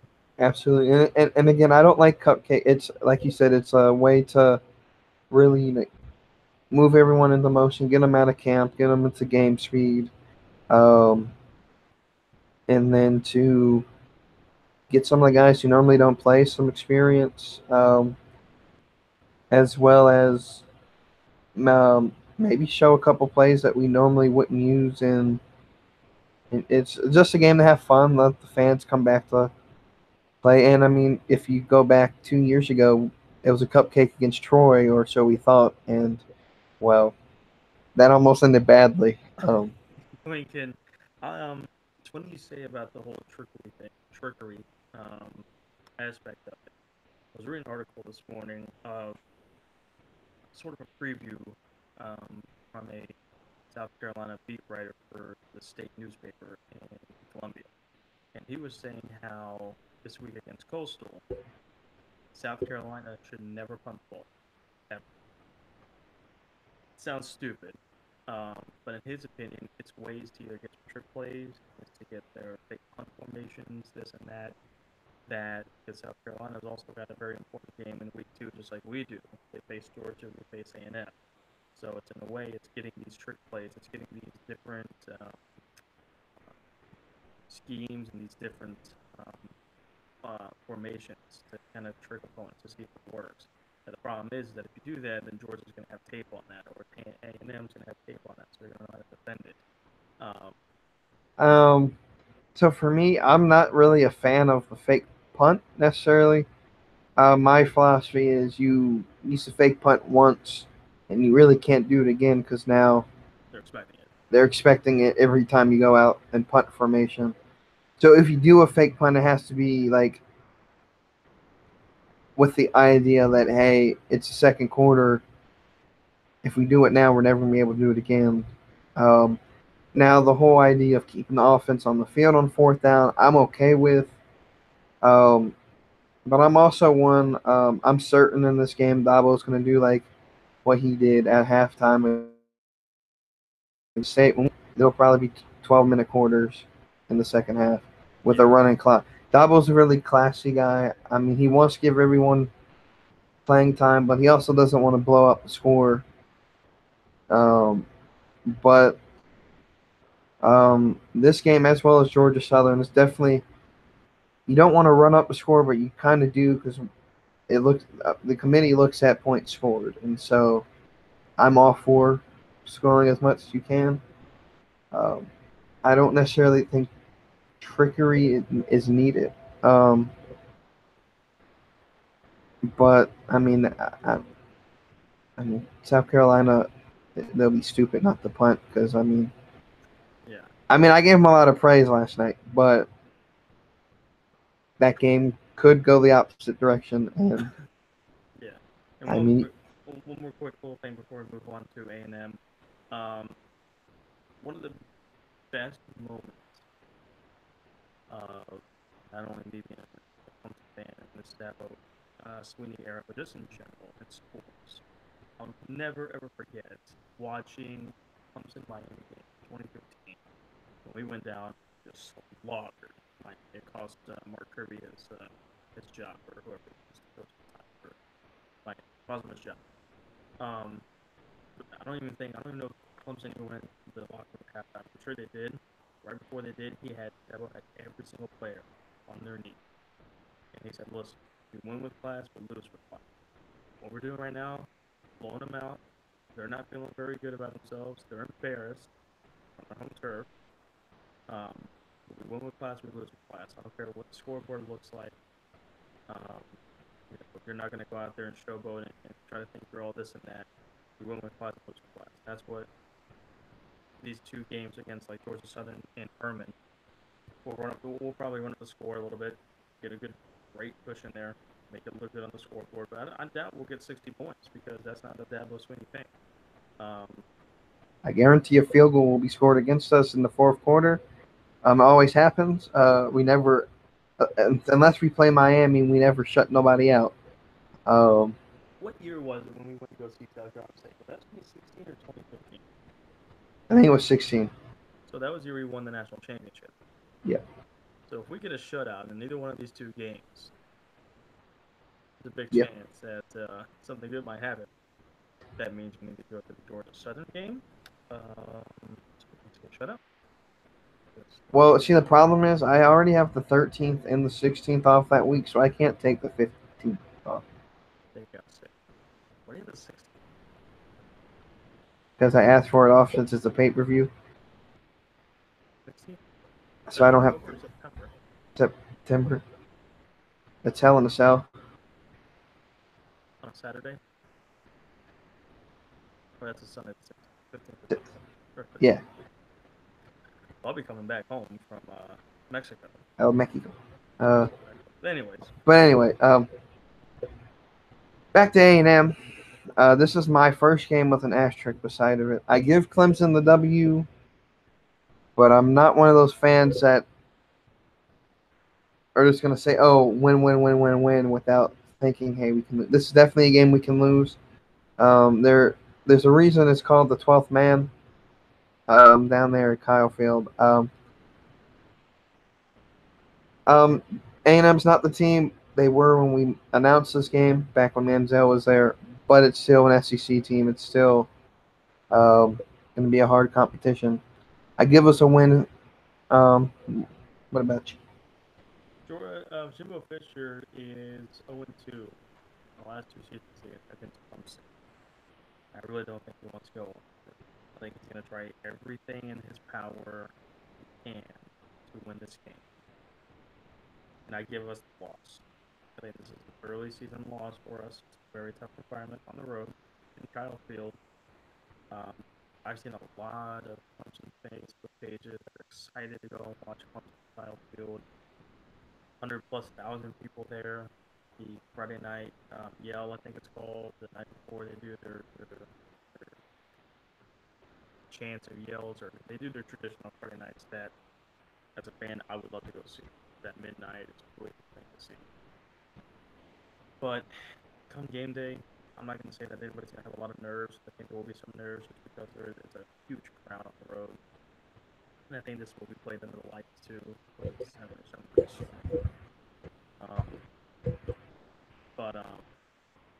think we come into Texas A&M, we have a good showing. I think it's a tough game either way. Yeah, very noisy, so silent count is going to be pretty needed there. But I do think we do take it out. I think Jimbo Fisher goes 0-3 in the past 3 years against Clemson. He's going to try everything in his power to make sure that doesn't happen. And he welcomes Clemson to Texas A&M instead with loss to go 1-1. All right, this is Georgia Southern again. Another win. The Georgia Southern, I think, beat a top tier team 2 years ago. Yes, or are they in the Sun Belt? They're in the Sun Belt, I think. Okay.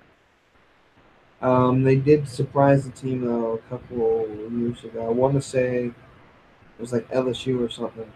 Georgia Southern did get a win. So I mean, they do have experience against FBS teams. I still give Clemson the win. That defense is gonna basically play factor to me. They're gonna. I mean, if they can hold them to less than 14 points, we can score more than that. Especially against Georgia Southern. So 3-0 for me to start the year. Easy win against Georgia Southern. We go to Georgia Tech. It's always, to me, it's another game with an asterisk beside of it, only because we struggle in Georgia Tech. I've seen us struggle a lot against that triple option. Part of the reason I don't like it's because of that. But I still give us a win. I don't think Georgia Tech's as good as they have been. Plus, when you got Renfro to account for, you got ETN in the running game. On the offense, defensively, we can stop the triple option with all the stars we got on that front seven. There's no reason. Yeah, the past 3 seasons that we've been facing Georgia Tech, we've gotten better at stopping that option. And there's been a couple plays where we may have some gaps. I think it'll be apparent this time as well. But I really don't see this being a very close game. I mean, our defense is so good. They know how to stop that triple option. This is not a very inexperienced group. There's a couple positions that may be a little bit inexperienced, but those experienced guys, man, they know how this team can play. They know how Georgia Tech can be. It's just filling in those holes, and the corner safeties don't hold asleep. Always watch out for those wide receivers, make moves, play actions and stuff like that. But I see this as I think the last time we were in Atlanta was the first time we won, and it's I think 3 or something like 1,000. I think we won 26-13 or 26-14. But I felt like it was 52-0 because it was just suffocating defensive uh, performance. And I think it'd be the same way. I'd be surprised if we don't score more than 35 and Georgia Tech scores 10-13. It feels like a huge blowout for the defense. Stupid.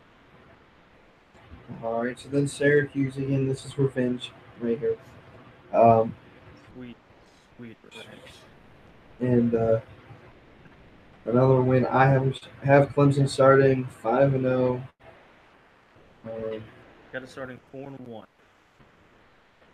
And then the third game before our bye week with an asterisk next to it is this Wake Forest game. There's just I don't know. Traveling to Winston Salem. I'm a little. I don't know what it is. It's just a gut feeling. I feel a little uneasy about this game. I do have us marked as a win, but again, this could be a loss. One of those shocking losses that Clemson always has. Um, I don't. though I don't see it happening. But again, there's that gut feeling that it could happen. I don't have that feeling with Wake Forest. They do give us a tough game every time we do. But um, I'm pretty confident. It's just this defense is just so good. And that's going to be a repetitive thing to say about it. But our offense could literally put up less than 30 points a game, and we could probably win 9, 10 games, if not 11. Our defense, I hope we don't rely on it too much and get them tired out or worn down. But um, yeah, I don't see Wake Forest as that big of a threat to us. It's an easy win, going 5-1 into the bye week. All right, so I do have us undefeated into the bye week. Coming out of the bye week, NC State at home. I gave us a win to make us 7-0. Again, this is going to be one of those games where maybe NC State tries to shock the world. I don't see it happening though. Their team, I mean, Ryan Finley's definitely first round talent, but that's about it. And our defense will be in this race all day long. NC State has come close 2 years in a row to beating us. 2 years ago, they missed the field goal at the end of regulation. We went in overtime. And then last year was a back and forth seesaw battle until we've kind of pulled ahead and kind of stayed there for good. Up in Raleigh, got a win there. So I think it'll be another exciting game. Dave Florian can run his mouth, be an idiot like he always is. This is the game that I think I have the biggest. I have 2 asterisks. At A&M, I don't have an asterisk, but I have the losing. There's 2 games that do have an asterisk. This would be one of them. NC State, that offense is going to be very good. This is going to be one of the toughest games for this defense, even though it's at home, to contain Ryan Finley, to contain that offense, running back core. Defense for them is a little bit weak this year. So it won't be as dominant or quote unquote dominant as they maybe were last year. So I think we can cover the defense a little bit more. But I think our defense will be really put to the test here at NC State. But I do see us as a win here, going 6-1. Alrighty, so then we have to travel to Tallahassee. Always a tough game, always a fun game to watch. They are heartbreaking. Like the first year Deshaun was there, and Chad Morris decided to run on fourth down. Anyway, um, love you, Chad. Don't miss you. Just fine without you, Chad. I do have a win against Florida State. So that has us at 8-0 so far in this year. This is the second and last game that I have as a big asterisk. If DeAndre Francois is healthy and starting in this game, this could be a much different game than James Black. Sure, Florida State doesn't have great talent on the edge for wide receivers that they do. That running game feels really strong. It's going to put the defense to the test for the run game. It'll be a very physical game, I think, up front and in the middle in the trenches. Offensively, I think we're a pretty decent showing. But it may come down. It may not be a very high-scoring game. It may come down to whoever has the ball last, whoever makes a few mistakes, whoever's defense makes some low plays. It's an upset type atmosphere. Florida State is against Spur fans. We've been 2 years in a row, so would not be surprised if them tried to pull out all their stops and new head coach there. What better way to make a statement win there, beating it's been CFB the past 3 straight seasons. So, but I do have us a win here, 7-1 to start the season in Florida State. And as we go back home and play Louisville, get another win. I think this was going to be easier than it has been in years past. Of course, the last couple of years it's always been what quarterback's going to be better, Deshaun or Lamar, Kelly or Lamar, which quarterback is up. We don't have to really worry about that all that much. Plus, Lamar Jackson, people can talk about how he's not the most perfect quarterback, but he's a winner. And end of games always scare me when we're playing Lamar Jackson. But again, don't have to worry about that this year. Another win here for Clemson. I don't know. Yeah, I don't see this one being as close and as scary of a game as the past couple seasons against Lamar Jackson. I always love seeing him get punished by our defense just because he's stocky and love to shut him down. Seems like whenever we played a real tough defense like us for Boston College, he falters under pressure. So we'll see how that translates over into the NFL. But yeah, I don't see. I mean, they do have some talent still in Louisville, but not as much on defense anymore. The offense is a little bit weaker than what they have been, especially with Lamar Jackson. So they have to really rely on their running game. The quarterback is much of a dual threat like Lamar was. So see this defensive shutdown here, but I do see a very good offensive showing here. Tigers going 8-1 after that against Louisville. So after Louisville, we go up to Chestnut Hill to play Boston College. These are always fun games to play Boston College with. I've been to one live, and there was at least a good 1,000 or so Boston College fans there. I mean, they travel okay, I guess, when they came here, but I mean, we're going to travel just the same. I actually wish I could go to this game, but I don't really have time to go to Boston, so I mean, I'd take Cody with me, but I don't know if he'd if he enjoyed that trip of but Everything Boston.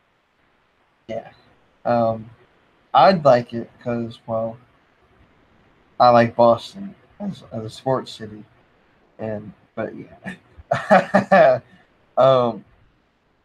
like the historical aspect. That's about it. and show you all the historical spots as I go and watch this November. Baseball's off. I can try to get tickets to a Patriots game. That's going to be near impossible. I can try to find tickets to a hockey game. That's going to be even more impossible. Um, One of the more reasons. yeah, but I do give us a win um, with 5,000 asterisks beside it, as this could probably be the one loss that we get. If it's not Wake Forest, this is the other team I think to give us a loss. Just because, like I said earlier, they are Notre Dame light. They play tough defensively, can run very well. Again, our defense is really good, so I'm not super scared. But if there's a team that can beat us, it's probably going to be Boston College this year. If we stop their running game, they're done. Yeah. Defensively, I think they can match up with us well. Not pound for pound, player for player. I wouldn't say they have the best talent, better talent than us, but they have the same mindset as they present as a defense that can suffocate you, and they're coached very well. So defensively, this might be a very good game, but if we stop them more than 4 times on defense, I think we take this one pretty easily. 9-1 after this win. And so Duke comes into town only to get sent back out. I have them at 11-0 at this point. What about you? I have them as 10-1 with a nice easy win at home. Purple Day, Military Appreciation Day, purple jerseys. Before we welcome those losers from Columbia. So the team I picked as the SEC champions come into town here, only to lose. I have Clemson, yes, 12-0, and with like I said, asterisks beside most of these games. It's, you could lose any one of these. It's any given Saturday. But I really have a lot of hope in our defense, which is something I haven't been able to say. Because I mean, before really, I mean, if you go back to the beginning of the Todd Boyd era, it was Todd Boyd putting the team on his back to try to win the game. Now we really don't have to worry about that. Or Sammy Watkins or C.J. Spiller making game-winning plays. Now we just gotta play decent offensively and just That's the trust. great part about it. I mean, we could be down at offense, dominant on offense in some of these games, but if the defense just plays like they're supposed to, I mean, it doesn't matter how many points we can put up on the board. We can win a game 3-0 if we really wanted to. I mean, But I don't want that. Yeah, I hope we give another good thrashing to South Carolina this year. I don't think it'll be a 56-7. It may be a 28-14, maybe a 31-17 type of game. The score may not be very close or very far, but it may be very suffocating with our defense. Hopefully, playing as good as they can be on senior day, giving a last bow home to these seniors on defense. Valiant Absolute, probably one of the best, if not the best, collection of defenders for Clemson history. all right. So with that said, I think we both have Clemson winning the just record wise.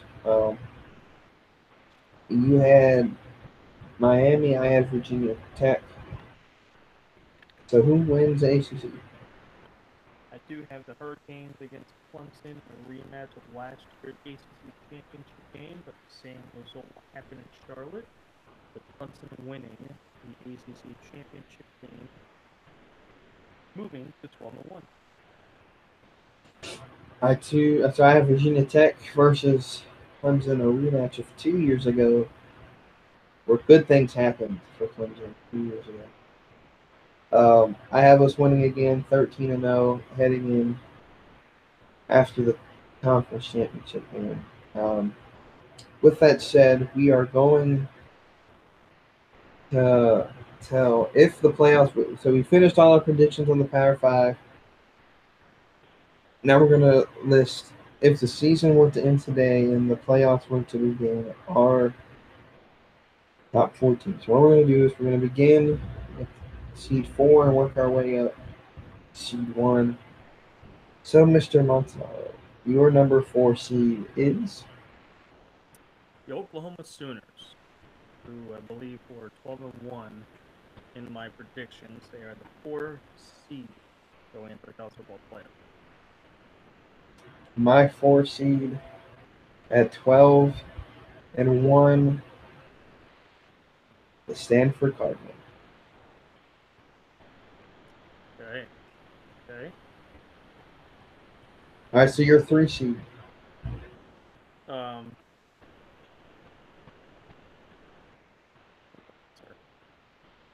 Since you're gonna do that, my bad. This is number 4 seed for me.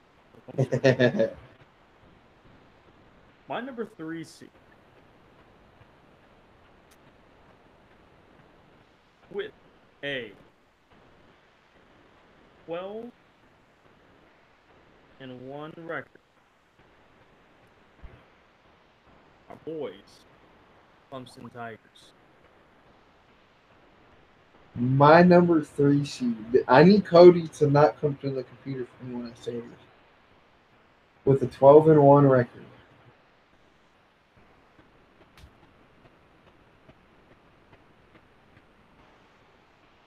The Auburn Tigers. Auburn Tigers. Okay.